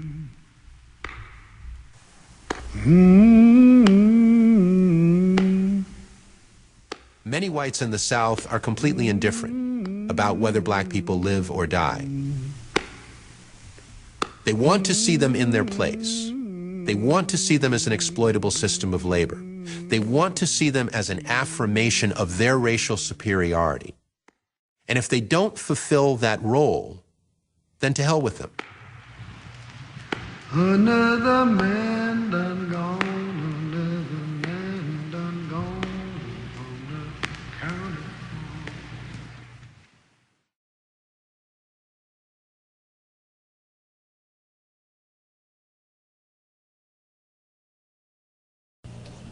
Now I'm going to make this point because I think it'll be relevant. I know it's relevant. And then we're going to have to mind our black business here because the whole DVD not for free. But we think that our brothers and sisters, we know that they are watching online and enjoying what they're getting. And we're going to have to sign off after this point. But I do want them to get this point. It's very important. I want you to understand. First of all, there's no precedent. I'm not saying that it never happened. Hear what I'm saying. I'm not saying that no black man ever raped a white female. That's not what I'm saying. There's no precedent for black men being lynched for raping white females. The idea of lynching black men is sparked among whites from small hats who do not want black people to be free. And they give the whites the idea that black people are going to come and rape white females. And just on that idea, these poor whites go out and start lynching black people and destroying black communities, thus making us dependent again so that the small hats can then get the free, cheap labor that they had in the beginning. But there's another piece to it that's very important as well. They don't just do this just for free labor. This is a major piece we need to understand. Throughout the history of Europe, when small hats do this stuff, they eventually get found out. And it's just small hats and Anglo-Saxons. And Anglo-Saxons ain't like us. When they realize the small hats are exploiting them, they pull out the ovens. So, in America, the small hats found themselves in a great situation. There are three groups now. Small hats, everybody else that's white, and black people.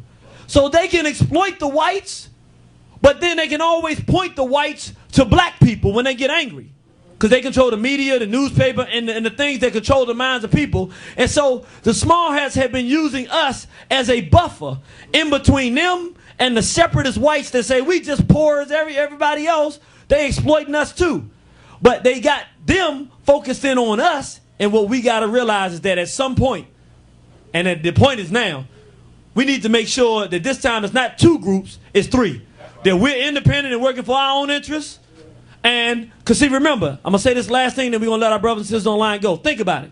When black people move out and build our own communities, that leaves the small hats who got all the businesses and the whites, who are the workers and the poor whites left there. And with no black people around, the Anglo-Saxons start looking around, why all the Jews own all the businesses? They don't even want to give me a loan to start a business. And ain't no black people around. And like we said, when that happens, call the ovens. Kenmore, GE, you gonna do real good. Because these whites ain't like us. They don't like nobody exploiting them. They like exploiting other people. So in order to keep from getting the onslaught from the whites that they are exploiting, they always throw us into this integration, this love and dove, because that creates greater animosity among whites and black people. And then the clash happens and they just sit back and get rich the whole time. So with that said, brothers and sisters, you know, we love you. We thank you for tuning in. Brothers, let's give them a round of applause for tuning in. They couldn't be here in person, but we appreciate y'all hear that. That's love for you, brothers and sisters. We love you. We appreciate you. I know you mad that we cutting you off now, but we ain't come here to be your friends. We came here to save you and see you on the battlefield. That's right. Now, let's go on and after this. So now, we got this, brothers, since we understand the small hat is a real, very sophisticated being in the way that they operate, right? You gotta, he's slick and wily. You got to watch him. If you don't, you're in a lot of trouble. So, slavery ended, quote unquote, in 1865.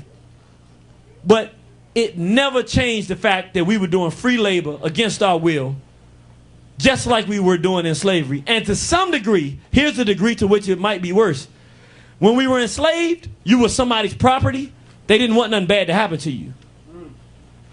Under these circumstances, they'll kill you anytime because it doesn't matter. Because the option in slavery, there was no option. You had to be there. In this situation, you can leave. But if you left, they'll just kill you. They just go find some other black person to put in jail. We talking about upwards of 800,000 men over those 80 years who were stolen and put into this system, and they had done nothing. We talking about 800,000 families Black women whose husbands left one day to get something from the market and never came home. Whose sons were taken at 20 years old and they never heard from again as they were on chain gangs all around the country and could never, ever hear their son's voice again. He could never get married and have children, have a family. We're talking about the complete destruction of the black family, not through all the rape, not through the enslavement, not through the murder of the police, not through drugs and alcohol, not those ends hate each other and we murder each other, by a systematic process of re-enslaving African people through a different name, all orchestrated by who? Let's go after it now. Now, we talked about the South, but I don't want to be biased as if the small hats didn't rule the North. Now, where do we say their stronghold in the North was? New York, same place it is today. Well, let's go look at this. In New York right now, in 1863, during the Civil War, black people were signing up because, quite frankly, the Union was getting their behinds whooped. So they were saying, we need somebody else to fight. Brothers like, yeah, we'll fight to free our people. And because New York was a small hat strong haven, and the small hats were extremely upset about the Civil War, even in the North, because they was upset because whites was fighting and killing each other. They were the most racist white. These small hats are way more racist than the Klan, if you can imagine. The Klan hates you, and if you pull out your gun and say, don't come over here, the Klan go back home. The small hat, he's not going back home. He's going to get over there. He might get over there through one of your friends that he sets up to kill, but he's never going to stop coming to get in there. He just operates differently. He's more heinous than the average white. But he's just different in how he does it. So in New York, just because brothers was going there, and now brothers were getting jobs to be able to work with the union, and the white laborers in the North, small hats, didn't want brothers getting jobs and were very angry about this happening. The greatest pogrom to that date, the greatest killing en masse of people in this country until this time, other than the wars, just a civilian time, was the New York draft riot in 1863. This New York City. Let's say what they say in the history of black business about this pogrom, this murder. In one dwelling, they came on a young woman lying in bed, a young black woman in bed with her 6-day-old black baby. Her husband tried to stop them, but he was killed in cold blood. Wildly glaring white males grabbed the screaming woman and flung her through the window into the courtyard below. A man hurled the baby after the mother with the nonchalance he would show in tossing a cigar butt. They went around the city, and I want you to understand, that woman wasn't trying to get no job. It wasn't like they was killing the black men that were signing up for the draft. The small hats and the other Anglo-Saxon whites, this was all the whites in New York, but the small hats are the ones that really drove it. They went door to door just murdering black people. They don't teach you about this, do they? No. They'll teach you about this in history. I'm talking murdering, hanging, lynching, just killing black people. But look, they real heinous. Now, this is what they don't tell you either. Most of the individuals doing this were women and children, white females and white children. I don't want to say women, because women got melanin. But white females and children. The white males did most of the killing, but the white females and the white children were going around burning houses, killing black people too. But listen to this. This is how heinous they were. They had a black orphanage in New York for all the children that didn't have families and for whatever the case may be, and they would take care of the young brothers and sisters. They surrounded it and burned them alive. Even the whites looked at it and said, this is barbaric. 1863. So we see that this terrorism was incredible, but it wasn't just physical terrorism, and it wasn't just economic exploitation through those means. You go to Montgomery, Alabama, and I'm just showing these are examples, but if we went through the whole thing, we'd be here for 30 years because every day they're exploiting us in some different way. I'm just showing you examples to exemplify the kind of exploitation we suffered at the hands of small hats. In the 1880s, right out of Reconstruction, black people in Montgomery, Alabama had substantial money that they had saved up. They had built homes, bought land, they had wealth, generational wealth. They had the kind of money as a group that today their children will be doing well. Do you know? Because the whites wouldn't let them do banking, and our people wanted to do banking simply because they had the homes with the kettles. If things catch on fire back then, it's not like today where you got fireproof walls and stuff. If something catch on fire in your home, everything gone. So you had your money there, that's gone too. So they wanted to do banking. But the rednecks, the Anglo, again, different than the small hat. The Anglo, no, we're not doing banking with you. So you be like, well, we got to start our own bank, or we just keep our money at home. Small hat, let's come on in. The Moses brothers. Yeah, come on. Yeah, we'll tell, come on. Yeah, we don't care if you're black or white. Why should that stop you from putting your money in here? Come on. $500,000 of deposits from black people in the 1880s. $500,000, that's $20 million today. $500,000 of deposit, $500,000 over that amount in 1880s. One day the Moses brothers woke up and said, you know what? We got a lot of money of these jigs. Let's go. Packed up and just left.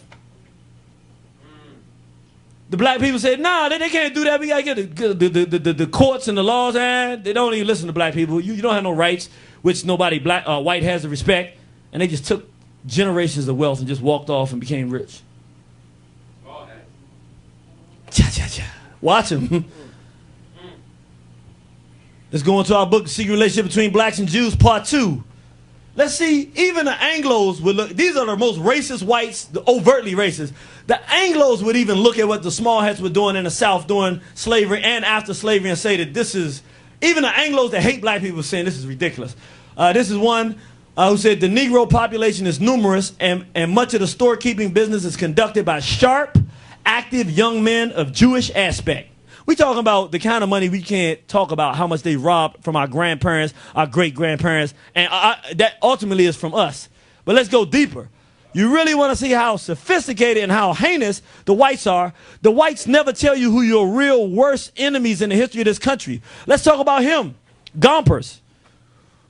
Going to your secret relationship between blacks and Jews, they talk about him. This is a small hat who's one of the most impactful individuals in the history of this country.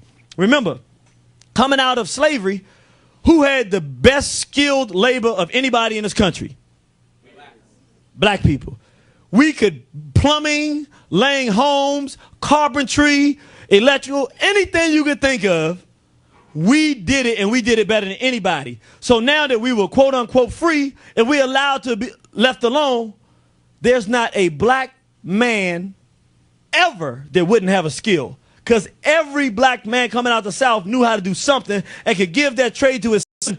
There would never be unemployment for black people. We had it made, really. I mean, it was nothing that could stop us economically. Yeah, we had social issues and things to correct, but they could not stop us economically till what happened? We started migrating from the South because the small hats were re-enslaving us in the South. So we started migrating to the North to try to get jobs. Well, now you got the small hats that own these corporations and these big businesses. They got white labor in the North. So what are they doing? When we come up north, in order to save money, they'll start hiring the black people. So the whites was being underpaid, and they started picketing and boycotting. So the small hats say, good, I'm going to get these black laborers in here. So now, again, the whites are getting infuriated because we taking their jobs. Oh, I need my plug. So they getting infuriated because the black people are taking their jobs. So what happens is they start creating something called unions. All right, this is the whole reason the union was created. They said we no longer want black people to be able to get jobs and do work. So what are we going to do? In order for you to get paid to do skilled labor, you have to be part of what they call a union. Well, what is a union? A union is a group of whites that got together and said, no black people can do work. So what happened? Since black people were excluded from the union, you had countless thousands of black men who are the most skilled men in the whole entire society that cannot get work because they cannot join a union, which you have to join a union. Even though you do the work better. Why can't you just go, if somebody wants to pay you to come do plumbing, you should be able to go do plumbing. Nope, you got to go through the union. Here's the problem, though. The small hats in the North and the whites were so vicious, they would even kill a white boy. If a white boy paid you and you wasn't in the union, you can't be in the union, you're black, to do work for them, and they found out the white boy paid you, they would kill the white boy. That's how serious they were about black men not being able to do work to feed their family and take care of their families in the North. So if you think the South was racist, it'd be hard to say which one was more racist and vile to black people. They forced a system of unemployment on the most skilled, capable, best customer service people in the country, black men and black women in America. And this tells us here, most people, period, are not aware of the fact that the whole reason the union was started was to prevent black labor. And in 2 decades, skilled labor in this country went from entirely black to almost not one black person in it whatsoever. strictly because they made laws preventing us from working. And he is the one, Gompers is the one that created the AFL. You know, you hear the AFL-CIO, American Federation of Labor. And he was a vicious racist. It says here, under Jewish founder and president Samuel Gompers, the American Federation of Labor successfully bludgeoned industrialists into a whites-only hiring policy that would come to characterize the labor market for the next century. That's why we know something called black unemployment. Not because we were not working, not because we were lazy, not because we are not more skilled than everybody, because they forced even whites who wanted to hire us because we did better jobs than everybody else and we were cheaper, they would not even allow it, to the point they would even kill their own. The imposition of trade licenses for plumbing, carpentry, etc., issued by boards on which AFL members sat, had the intended effect of entirely eliminating the black artisan from the crafts. Fully, intentionally creating joblessness and hopelessness for black people. So this goes to explain today, why are we so broke? Because who? The small hats have engineered poverty as a way of life for black people in this country. We go to East St. Louis. We still talking about Gompers. Until this, remember the biggest murder of people on civilian basis in this country was the 1863 draft riot. Guess when the second one happened? When Gompers went to East St. Louis, and the small hat that owned the factory was a real cheap small hat, and he was really mistreating the white laborers. So he brought thousands of black laborers in there, and they crossed the picket lines because they could get some jobs. So Gompers goes down there. Again, the whites weren't going to kill black people. They were just upset. Gompers goes down, stands before the whites, and basically says, he says, you know, it's reached its boiling point. If, like they always do, instead of just making it an economic thing, instead of saying the white exploitative small hat that owns the factory, didn't talk nothing about that. Going to these white, impressionable individuals that want their jobs. If you allow the blacks to do this, the next thing you know, they'll be raping your women. They'll be killing your thing. They'll be doing this. And so now these crackers, they already crackers, so they don't like you anyway. They hate black people anyway, but now you taking their jobs. You're not really taking them, but you understand the point. And now this small hat is going down there and changing it from an economic division to you want to rape their women and kill their babies and take their civilization. Man, them white folks went ballistic. When I say they killed black people, let's see what our book, Secret Relationship Between Blacks and Jews, tells us. Whites rampaged in an orgy of bloody violence that included lynchings, stonings, shootings, rapes, amputations, human torchings, house burnings, iron pipe beatings, and axe murders, culminating in a murder of over 200 black people, the destruction of over $7 million, that's like $40 million today, in black property, and the fleeing of over 10,000 black people from our homes. And I'm going to tell you, when they say the slaying of 200 people, I know that that's not accurate. I'm going to tell you why it's not accurate. If you're going around in a bloody murder massacre, just murdering black people and 10,000 of them flee, you kill a whole lot more than 200. And just to prove my point, here's one white male, and this is a white boy talking after he did it and all the killing he did. He said, I killed my share of N-words today.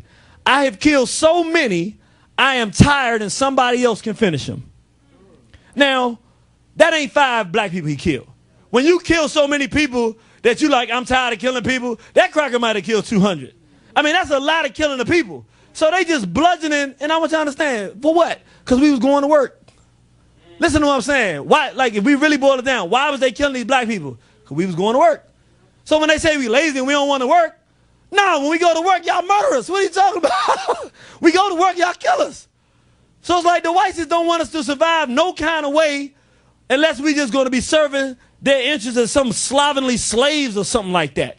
And so I want you to understand, Forsyth, Georgia, Rosewood, East St. Louis, Tulsa, Oklahoma, all these black communities that were destroyed, invariably, when you research the real history and get to the intimate details of why they happened, it's always some economic, small hat, contrived war that is created that creates the culmination of destruction of the black community, leaving black people dependent and needing support, and thus the small hat can come in and exploit us. Huckleberry Hatch, you got to watch him. He's slick and wily. Last couple of things we'll talk about. They had the National Recovery Act where the government gave the whites all this money to go and hire black people. What did they do? They went out and hired a bunch of small hats and other whites and gave them raises. So the black people said the National Recovery Act wasn't the National Recovery Act, it was the Negro Removal Act, because more black people lost jobs under that than gained jobs. And one point I want to mention, just so you understand the intricacies of what happened when we looked at New York and Gompers. Why was it? Because remember we talked before, let me go back here because I think this is important. I just want to go back to this Gompers character. Remember we talked about how the small hats at first in the South, they wanted black people to do the labor because they could hire us out to make more money and skim off the top, or they could make us do free labor.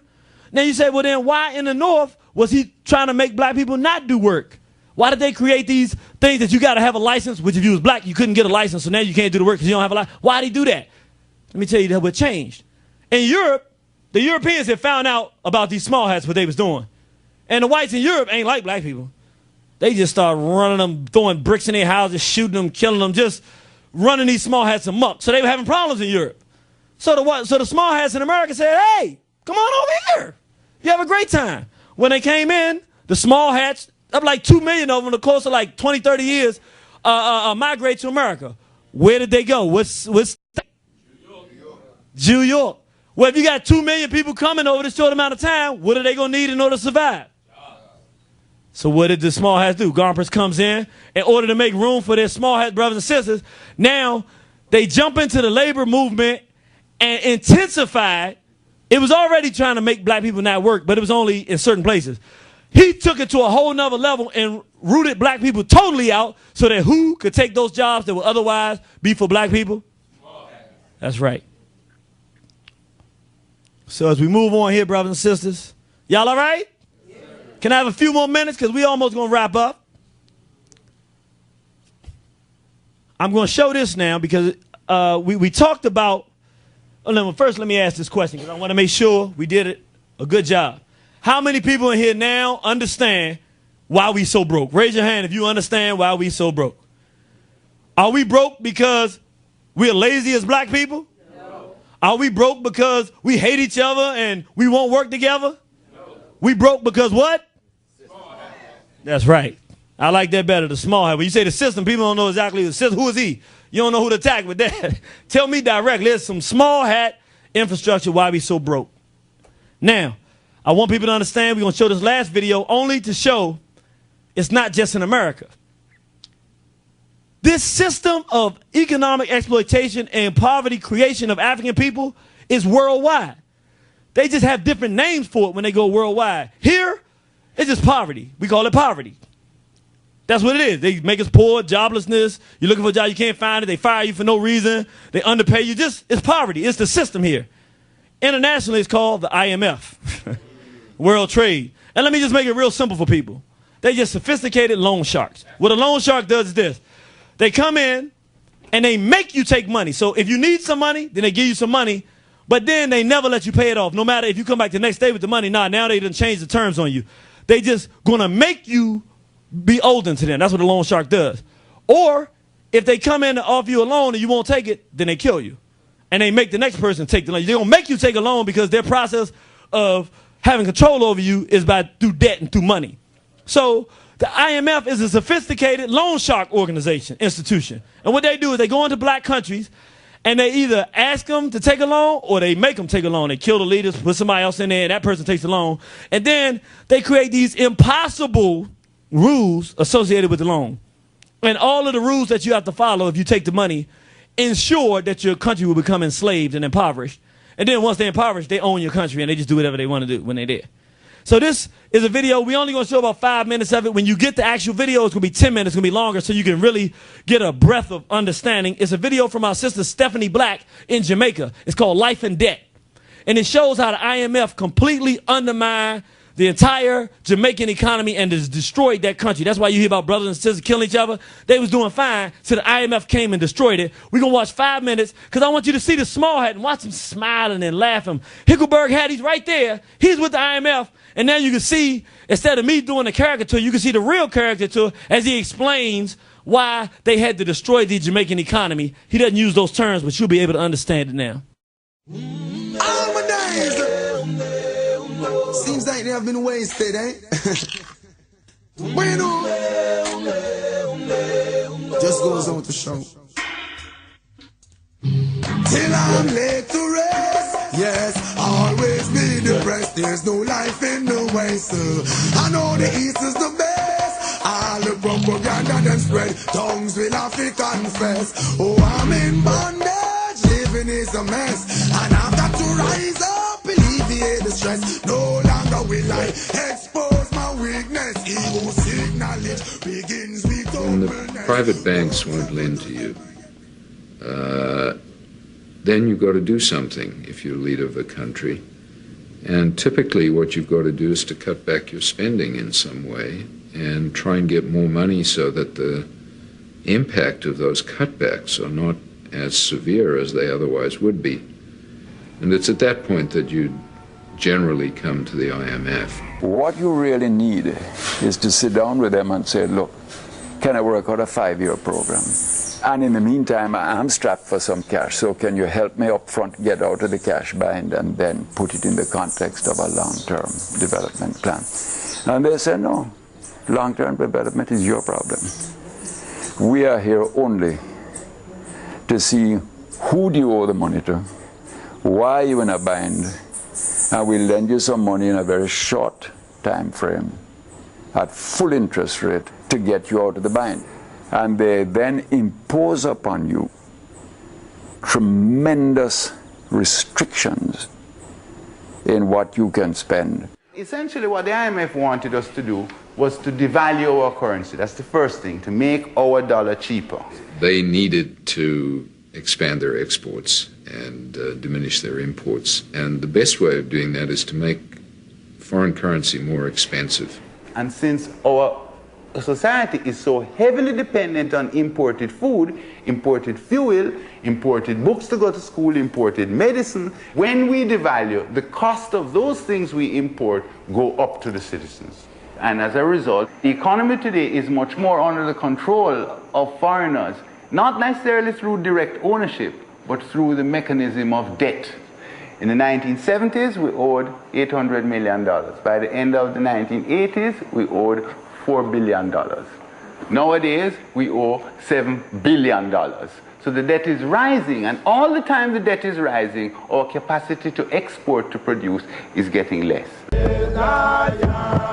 Farm, which is the backbone of our economy, so to speak, you find that the very farmers where farm them produce, yet right now you have tons of cabbage of waste in Jamaica because goods coming in from America selling cheaper than what produced what can be produced here. Of course it is. So you find it's just extracting more than putting in.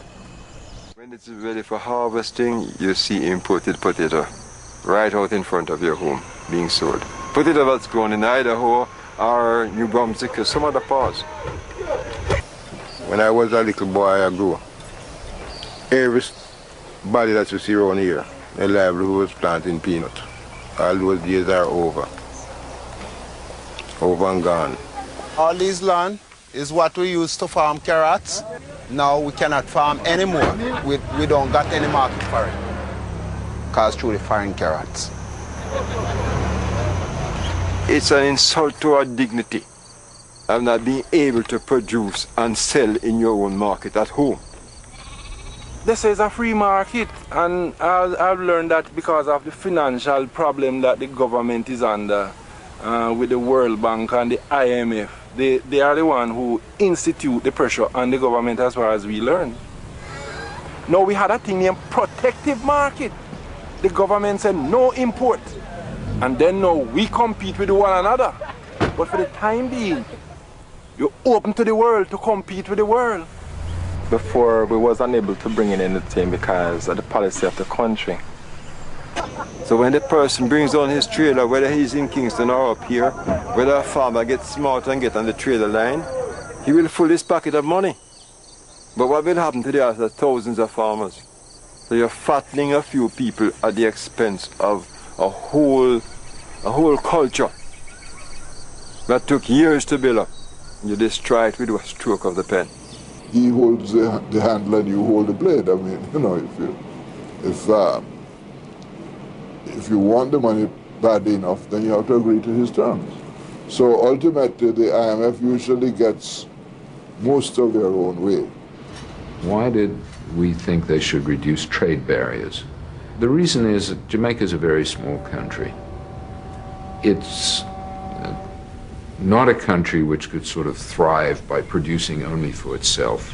We believe very firmly that countries are going to grow better if they're integrated into the world economy, and that means reducing tariffs. And it needed to allow its importers, its people, access to goods from the rest of the world, rather than have them rely on this little economy. In the States, nobody hires money for over 10%. The lowest cost here now is 19%, and it can be as high as 40%. Typically, in an IMF program, there'll be some assumption about the way interest rates are going to go. And I remember saying, which are you who are going to face an American farmer and tell him that to borrow something for his farm, he must pay 23%. I said, they'll run you out of the White House and out of Congress. Oh, that's their business. We are dealing with your business. The farming section is nearly completely wiped out. Anything that led to the more self-reliance on our resources was strongly discouraged because of this emerging ideology which we now call globalization. My name is Tom Lipitsky. I'm with the United States Potato Board, and we represent about 6,000 potato producers in the United States. One of the markets which we found to be of very much interest is right here in Jamaica. Get you up here, Mr. Harrison. There we go. Okay. Everybody say potato. Potato. Jamaican potato. Jamaican potato. We had offers from Washington from some guys, a group of guys. We asked them what they wanted to buy from us, and there wasn't anything that they could buy from us. They just wanted to sell us potato seeds. We are not short of potato seeds. That's not our problem. I'll give you a joke. You talk about get goods in the United States. I signed a contract to produce honeydew melon and cherry tomato. And you know what happened? Everything I send to the package, they turn it down, say it not reach the standard. They say don't package good. The size that we have is not meshing with their size. And the system went on so rotten with me that you know what I did? Discarded total. NAFTA or whatever they call them, a free enterprise. They're not free, they flow like the Mississippi. It flows in one direction into the Gulf of Mexico. It never goes back up the hill. And whereas the Gulf of Mexico can absorb it, Jamaica cannot absorb the flow from Europe and from North America, all coming in on us. This is our country, our turf. Give us back our market. Don't try to force your idea on us.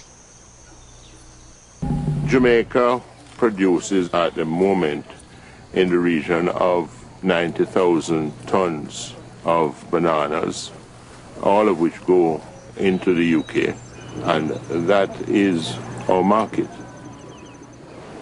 As far as the banana trade is concerned, we have in Europe a guaranteed market, tariff-free. The multinationals have set up their government to protest at the level of the WTO and affect the lives of a lot of people in the ACP countries.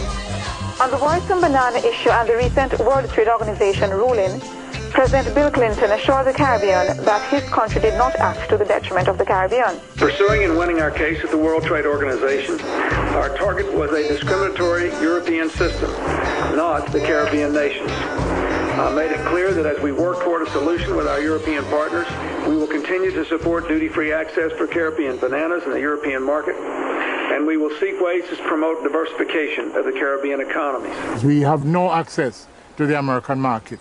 The access we have is to Europe and to England in particular, and that is what Chiquita and the US are trying to kill at this stage. Big companies which are American owned, Chiquita, Dole, and they already control 95% of the world market in bananas. But these companies want the whole hog. Well, in the past, things was very bright with us. But in the present right now, things low because the production gone down very low. 2 years ago, we had about 150 workers. Today, it's about 15 workers on the farm. My farm in particular, we have been trying to find investors to increase our capital over the last 2-3 years, but especially since the adverse WTO ruling, nobody will touch bananas. The banks won't invest in it, private investors won't invest in it, because the future looks dim. In farmer years, banana was on top, banana was good. We could call it green gold in those days, because a farmer could export his banana. He could have a nice dwelling, he could have a car, but no, you just can't, you just living on survival, no. All we can do, we can plant the banana because we love to plant, right? But we can't sustain our children without banana anymore. And that is the reason, one of the main reasons we find the young man on the street now, looting and shooting, because the parents can't help them anymore. Because banana, just banana, we used to think of to send our children to school. Inferior. We would like to have some better things going for us here than for us to be cut out completely out of the market here in Jamaica. And abandoned. Everywhere is war. It's a war that until they're no longer first class and second class citizens of any nation, until the color of a man's skin is of no more significance than the color of his eyes. Miss a war that until the basic human rights are equally guaranteed to all without regard to race. He said, he who holds the handle lets you hold the blade. So they went in, and now, and again, when you get the video, when it comes out, it'll be out in 2 weeks, actually show you how that led to thousands of Jamaican people, brothers and sisters, who had good lives based on farming, simple life, hard work, but they were able to send their children to school and do, get the things that they wanted and live a peaceful life. Now their sons are in the streets murdering and killing each other because they have nothing. All because of a situation created by who? All right. So we get it. It's international. It's just not just national. But what we going to do here, we wrapping up. Y'all got another 10 minutes or so for us? Yes. All right. We don't like ending on a low note, because when we were doing this and I was finishing up, I said, well, first of all, I want to be sure. Let me ask one more time. Are we 100% clear that any of these notions people say we don't work together, we broke because we don't have an incentive to work? Are we completely clear that it is irresponsible for us to ever say anything like that ever again? Yes. We're disrespecting our ancestors. Yes. We're disrespecting ourselves, because our ancestors, our fathers and grandfathers and great-grandfathers would have passed on their skills to us if they knew it would benefit us. Because it did not benefit them, it made them poor and impoverished. They didn't have a way to give it to us because they didn't know it would help us. That's why most of us are going around, like myself, with no actual skills, having nothing to do with them not wanting to do that for us. Are we clear on that? Yes. Are we clear that the reason that we broke is because we're in a system that enforces the fact that we will be broke unless we decide we're going to do something about that? Yes. All right. Then let's move in to show you, because we're going to do a Mind Your Black Business Part 3 in the spring. And this one's going to be different than the first two. Nice guy stuff. Love y'all, brothers and sisters. The nice guy stuff is over, though. Because part 3 ain't going to be the nice guy, the irritated genie today. Yes, brothers. You want your money back? You want your institutions back? Ain't no nice way to do it. So we gonna really show you. We'll talk. It ain't gonna be about all of history and. We gonna talk about how we gonna get our money back. And part 3, no more Mr. Nice. I'm not trying to woo you in. We try to do part 1 and 2 with the intellectual, this, that, and other. Part 3, I'm just telling you. If you ain't ready for the bodies, then you ain't ready for this. I'm just telling you like this. You ain't getting nothing if you ain't willing to take it. That's right. That's right. So, in preparation for that, I figured we could end with just 2 examples of black people who took it upon themselves to turn over the economics of whatever they control to black people so you can get an idea of what we're going to be talking about in part 3. Y'all all right with that? Yes. Since you're in D.C., how many people were born and raised in D.C.? All right, y'all going to like this one here. To understand what is the basis of an economy, we have to understand one thing. It's a 5-letter word. Anybody know what that is? If you're going to build an economy anywhere in the world, those people need something. It's not money, but that's very good. But it's not money. Huh? Pride, respect, self-respect. My sister, she know what this is going. Listen, this is true. Think about it like this. I'll show you how it works. You have pride and self-respect. Based upon that, that is where your economy comes from. So you have T-shirts that show who you are. You have food that you eat. Going with those foods, you have celebrations. You have music that reinforces how good you feel about yourself. Those musicians get paid to make music that makes you feel good, to help the people that buy clothing, that come to your events, to sell the clothing that you wear that makes you look like the African or the black man or woman with pride and dignity that you want to be. You want the products that make you look as good as you can look in your natural self. Your whole economy comes with how you feel about yourself. So if you respect your women, then you want them to look nice. You want them to smell nice. And then you create the things that make that happen. Then they trade with you their money to get those things so that we can be better. And before you know it, the thing, you want good food, you come to Secrets of Nature to get it. While you come in there, he offers you these kind of environments where you get this information, make you come back even more. Self-respect and pride of a people builds the economy. That's every group. Here's how it works, though.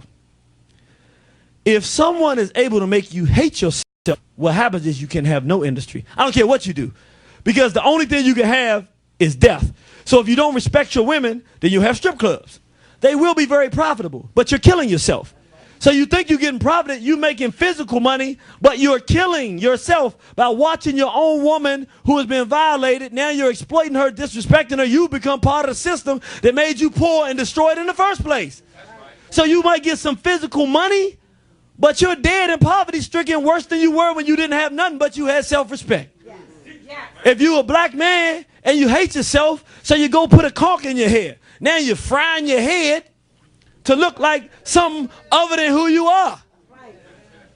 You know, so you can make sure the hair on your head is the same texture as the hair on your eyebrows. I guess that's just how some self-hating Negroes are. I wasn't supposed to do that, but it just happened. Forgive me. Sometimes the ancestors just come and it happens when it happens. I'm sorry, but it is the truth. I want the texture of my hair to be whatever texture God made it. And I'm going to take the natural me and then exemplify that. But when you hate yourself, the only economy that will flourish is the one that your enemies create. Because when you hate yourself, you create death. So whoever's bringing in the weed going to get paid. Whoever got the liquor store going to get paid. Because if you hate yourself, your economy is built on your destruction. So you need your bags to sell your crack. You need your guns to kill your brothers and your sisters.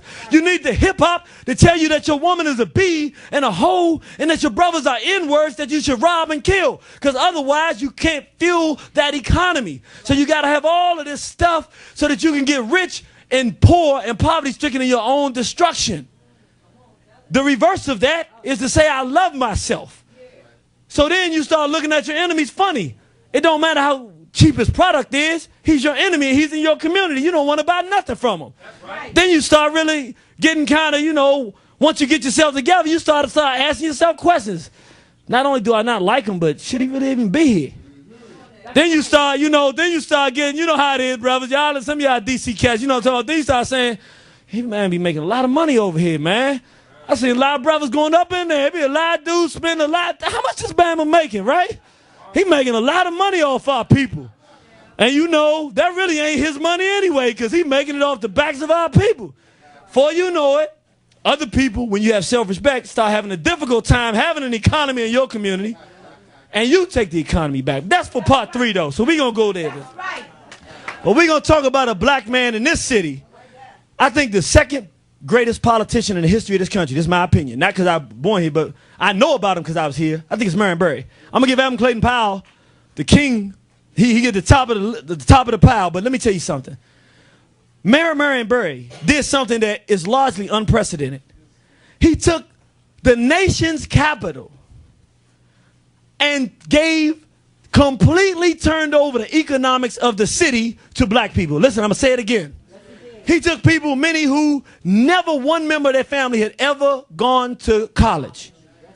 And because he gave us jobs in their infrastructure to run stuff, first thing he did when he came in, 33% of all contracts must go to black contractors. You a brother, but you ain't never had a job before. Now you can start a trash business. I mean, you could just start it because he said, I'm going to give you a contract. He's like, I ain't got no, well, get one. We put the trash in your car, dude. I'm giving you a contract. Stop arguing. Barry was like, look, you black? You want some business? Come on. I'm the mayor. I can do it. They're like, is it that easy? Like, yeah, it's that easy. He turned the economics of the city over to black people. I want you to understand, because we're going to take a little clip of C. Marion Barry. The lies that you hear in the media, you got to understand. Did he smoke crack? Yes. Who did he damage with that? Himself. And he really hurt himself and then hurt us by him not being able to stay there and do what he did. Because for black people, we're different than whites. What you need out of your politicians and your representatives is different than whites. Whites are snakes and they're sharks. They need sharks. They are. The sharks and the snakes want the biggest snake and shark. You an African, you different. You want loyalty to the black community. And if you think that's easy, look and see if you can find one.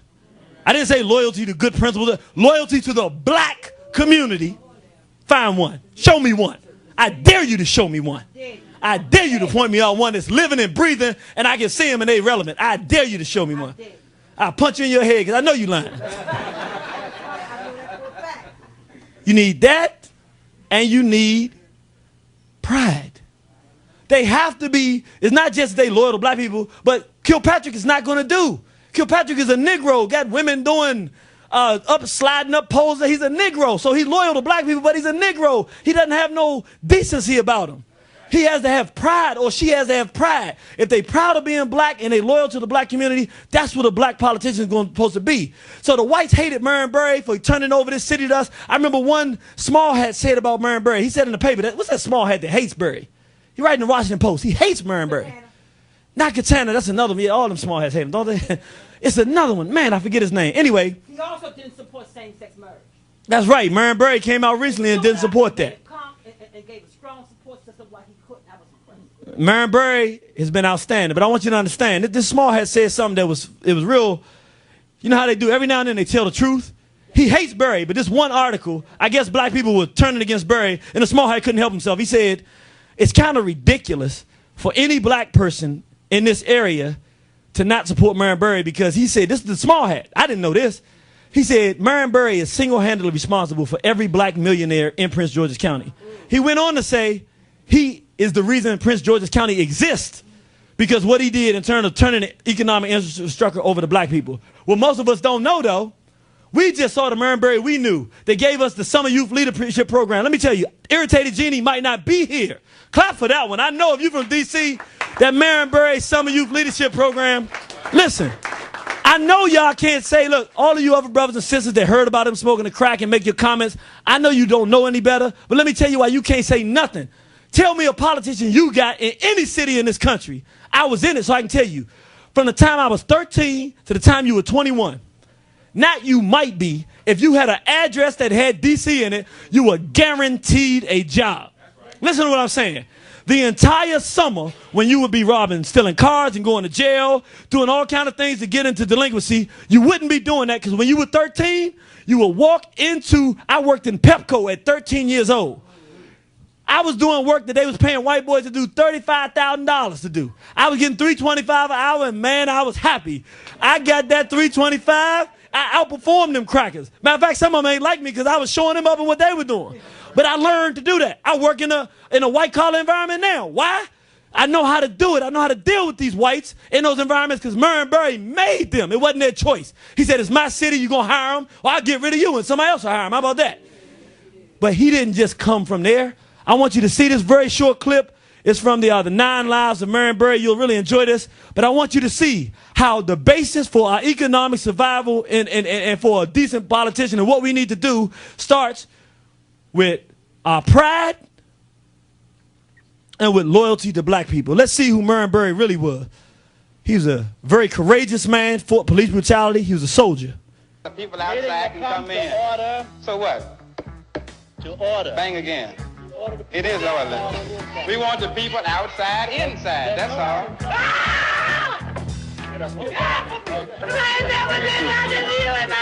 And ain't nobody gonna put me out either. I wish you would touch me. Might put me out of here. Go get all of them. He was militant. He was a rebel rouser and a thinker. Marion Barry personified James Brown's theme song, Say It Loud, I'm Black and I'm Brown. He was tall, he was handsome. Maybe we're happy that the mayor asked us to come here. I'm not. You know, no big thing for me. I've been on more important committees than this. He was arrogant. People do not like arrogant black men. White folks had a hard time dealing with that. A lot of black people had a hard time dealing with it. Marion, everybody and his mother knows that the police is the #1 problem in America. And if you all don't want to deal with that, that's your problem.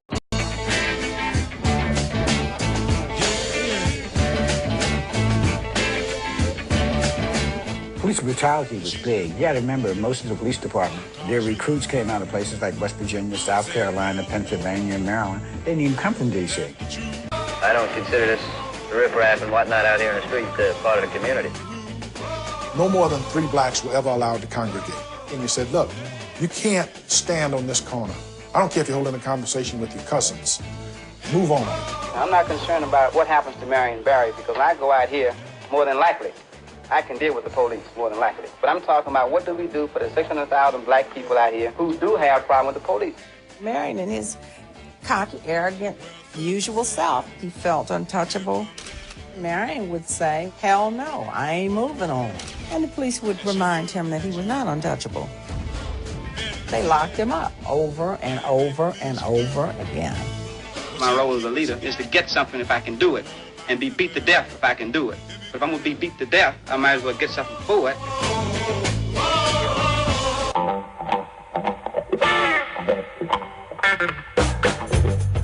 Marion formed an organization called Pride. Marion was out there for the black guy to get a job. And so this organization held out the hope. We're going to get jobs. We're going to put you to work. You're going to get some money. How does one begin to measure dignity and hope? How does one begin to measure increased motivation and self-perception? Marion went down and got the bottom of the barrel of the African-American men, the guys that everybody else had given up on. The hustlers, the drug dealers, ex-convicts, the people that nobody wants to deal with. Pride afforded us an opportunity to get a job. These young black guys were in and out of jail, no hope, no help. We knew we had to instill a sense of pride because they had been beat out of it if they ever had it. Because the society doesn't make you feel proud.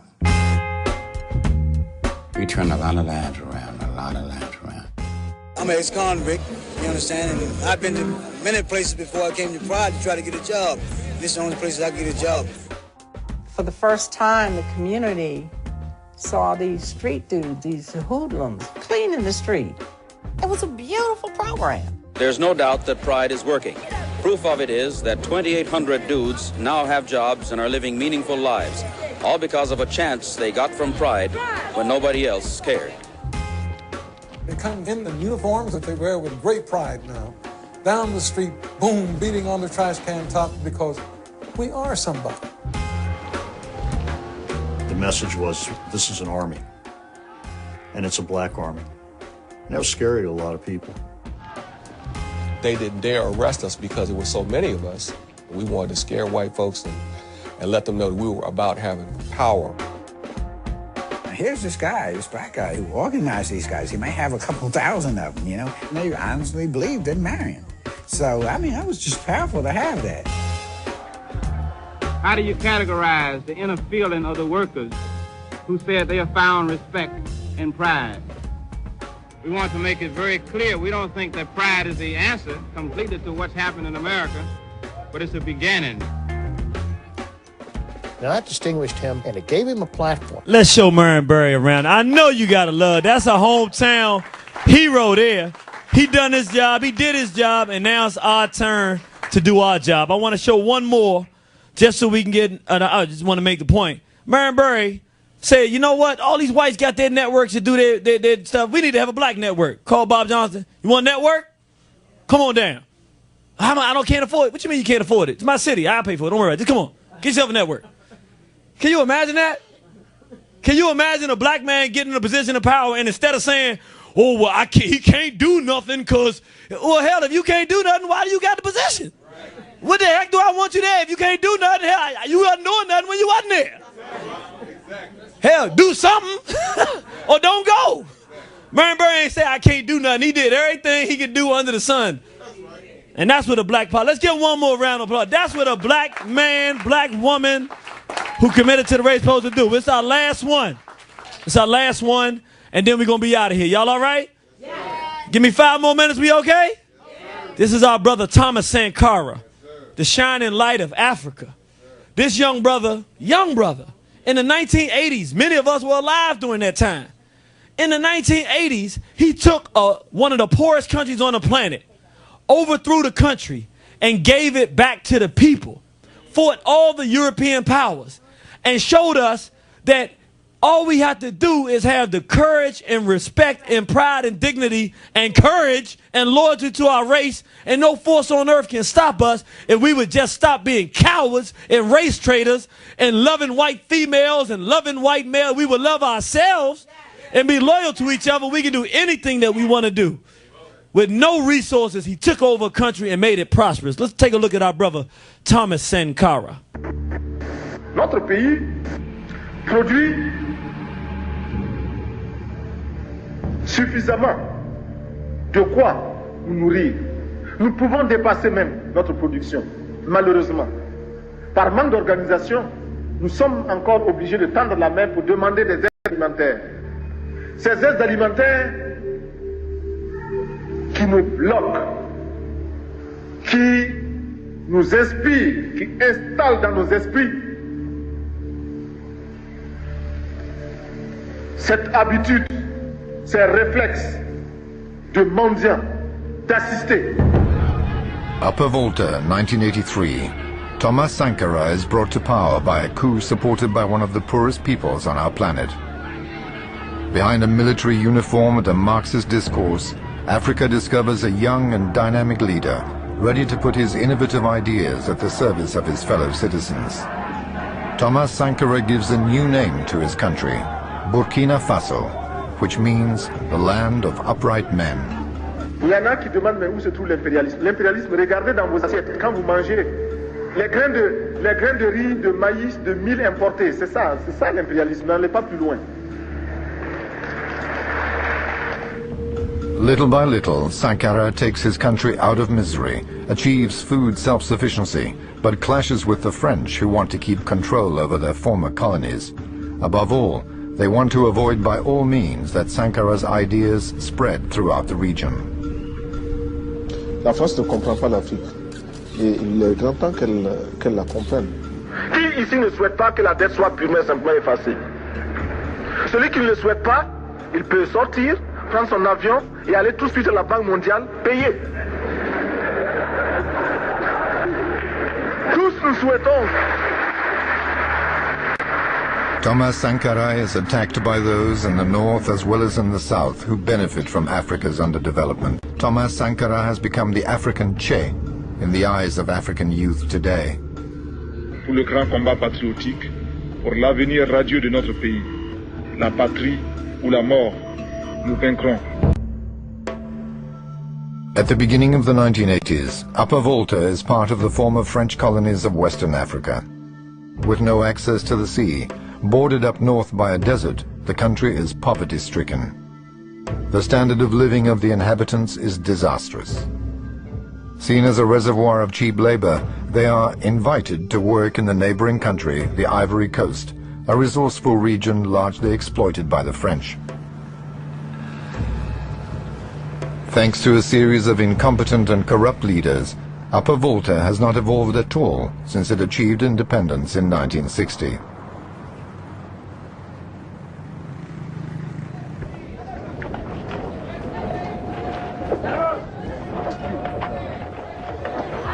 In contrast with most African leaders who exploit their country's meager resources for their personal benefit, Sankara launches upon a series of measures unheard of on the continent. His first move, to cleanse the power structures of all social injustice.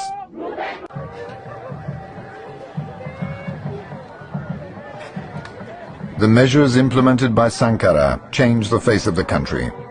With the aim of creating a fairer state, he embarks on a drastic plan to ban unions and opposition parties. He puts an end to colonial taxes and shakes the foundations of the feudal power of traditional chiefs over the farmers.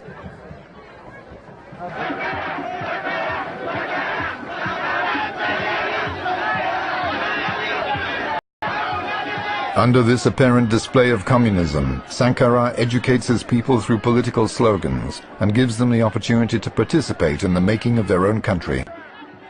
To perpetuate revolutionary ideas, young people are trained in the pioneers movement.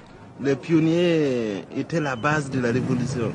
Donc c'est là où on retrouvait la jeunesse qui avait moins de 12 ans, qu'il fallait former idéologiquement et politiquement dès leur jeune âge, de telle sorte que quand ils vont devenir grands, qu'ils soient contre les idées néfastes, ce que nous appelons la voracité, l'égoïsme et l'égocentrisme. Et ils seront les acteurs purs de la révolution en ce moment. La révolution est victoire. L'échec appartient à la réaction et à la contre-révolution.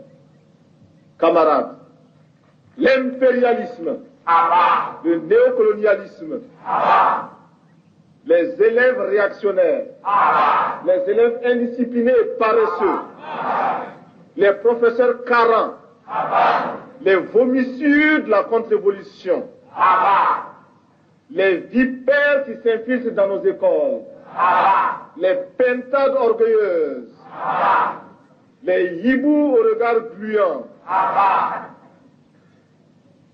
l'anarcho-syndicalisme, la petite bourgeoisie affolée. À bas, à bas, à bas. Merci, camarades. That's our brother Thomas Sankara. Let's give him a round of applause. That's our ancestor. They paid his best friend, which is his top general, to kill him because they couldn't do anything to stop this brother. Well, brothers and sisters, we're at the end of our discussion, and I just want to end by saying I think we understand now. I know we do because you said we do. We understand how we got so broke. So now that we've understand that part, the next part of it is what will be Mind Your Black Business Part 3. How we get back where we're supposed to be and progress as a race of people. I want to end with a statement by our brother Amos Wilson, as the greatest black psychologist of our time, peace be upon him, as he gives us ages-old words of wisdom for us to understand what all of this really boils down to. We must not be able to love each other fully and deeply, because that becomes the basis of unified action. That becomes the basis of our defending each other against our enemies. That's right. But since in defending each other against our enemies, we are afraid of being annihilated by our enemies, we must repress our love. You see? Because that love then for us becomes dangerous. It becomes almost associated with self-annihilation. That's right. Yeah, that's why we have trouble with it. Yeah. Because if we truly loved in the way we should, we could not see how children being miseducated and mistreated and see the kind of stuff that is happening. to our people, and it means that ultimately we would have to get into the position to come one-on-one with the white man and in his capacity to do it, to business with us. But we don't want war. And I'm telling you, black people, you're going to have war or death. This one right here is a song I did for black relationships, for the black woman, because I love the black woman. It's called So Far to Go. We have come so far, we got so far to go. Yeah, I'ma say it again. See, we have come so far, you got so far to go. Oh yeah, yeah, yeah. Since the day of the beginning of time, you've always been on my mind. The way you smell, the way you walk, the way we gel, the way you talk. Black woman, I love your hair, from the top of your head to all over this atmosphere, yeah. I love your lips, girl. I love your smile. I love your hips, flooding me like the Nile. And we have come so far, we got so far to go. See, we have come so far, but we got so far to go, baby, yeah. We have come so far, yeah, yeah, yeah. We done come too far to let this thing go, so we gotta keep moving forward, yeah. See, we have come so far, we got so far to go, yeah, yeah, yeah, yeah, yeah, yeah. We have come so far, we got so far to go, yeah, yeah, yeah, yeah, yeah, yeah, yeah. I know it seems like a paradox. How can we go so far and we got so far to go? Yeah, yeah. You know we got history. We go way back to the glory days of our sorrow and our sin. You see, I gotta be with you. I never turn my back, 'cause if I did anything less, I'd be less than black, and I'd be less than a man. See, I'd be less than a king. See, black woman, you're my lady, and for you this song I sing. We have come so far, we got so far to go. See, we have come so far, and we got so far to go, yeah. We have come so far, got so far to go, yeah, yeah, yeah. We come, we got so far to go, we got so far to go, we got so far to go. I said we got so far to go. I know we got so far to go. Yeah, we got so far to go, yeah. We have come so far, we got so far to go. No matter how many trials and tribulations we gotta keep on moving, yeah. We're not gonna give up on each other. We gotta be sisters and our brothers, yeah, yeah. No, it seems like a paradox. How could we go so far when we got so far to go? We got so far to go, yeah. Thank you, thank you. Thank you, thank you. Sisters, we thank you for coming out. We appreciate you. Black Power and we will family. see you on the battlefield. War on the horizon. I want Gotta you to get love on this, John. Thank you. And speak from the soul, bro. Dear white supremacy, you thought that you could finish me, but my elders told me you're my mom. enemy. Sit down the energy to come at you relentlessly. And I won't give up to this justice for what you did to me. Crush you like a centipede, blessed with the strength, smarts, and the speed. And the program to end this misery. Turn my woman against me. And now she look at me like I don't respect her and can't protect the seeds. Ignorance and division is what religion breeds. And my mind is deeper than all the 7 seas. So with my 9, I creep up and all you'll ever see is dead crackers click-clacking the deadly melody. No childish ways, so my violent ways make me put my life on the line before I die in the cage. Look for truth in the sky, you can lie in the grave. Either die from AIDS or die from a gauge. Either fight for freedom or die as a slave. I send you back from whence you came because your mind's in the cave. I denounce your Nazism and your Zionist ways. I speak the truth through my words and what I jot on the page. Yeah, this cracker said I was laid off, then he broke out and he played golf. Stress got me plotting, killing Jews like Adolf. White supremacy, gay all a black president voting. I was hesitant cause he ain't picked to represent the red, black, green, the colors I bleed. I keep fighting for my seeds for as long as I breathe. I supposed to be Mukmeen, but I'm all of my deen. Got me taking shots of tequila and rolling up weed.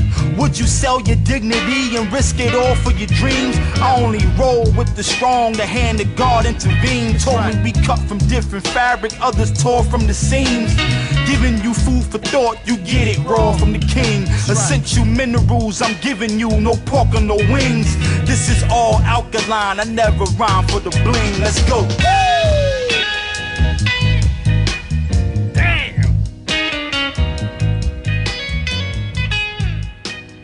Yo, I can feel it in my soul, like, yo, just feel like knocking the crack out.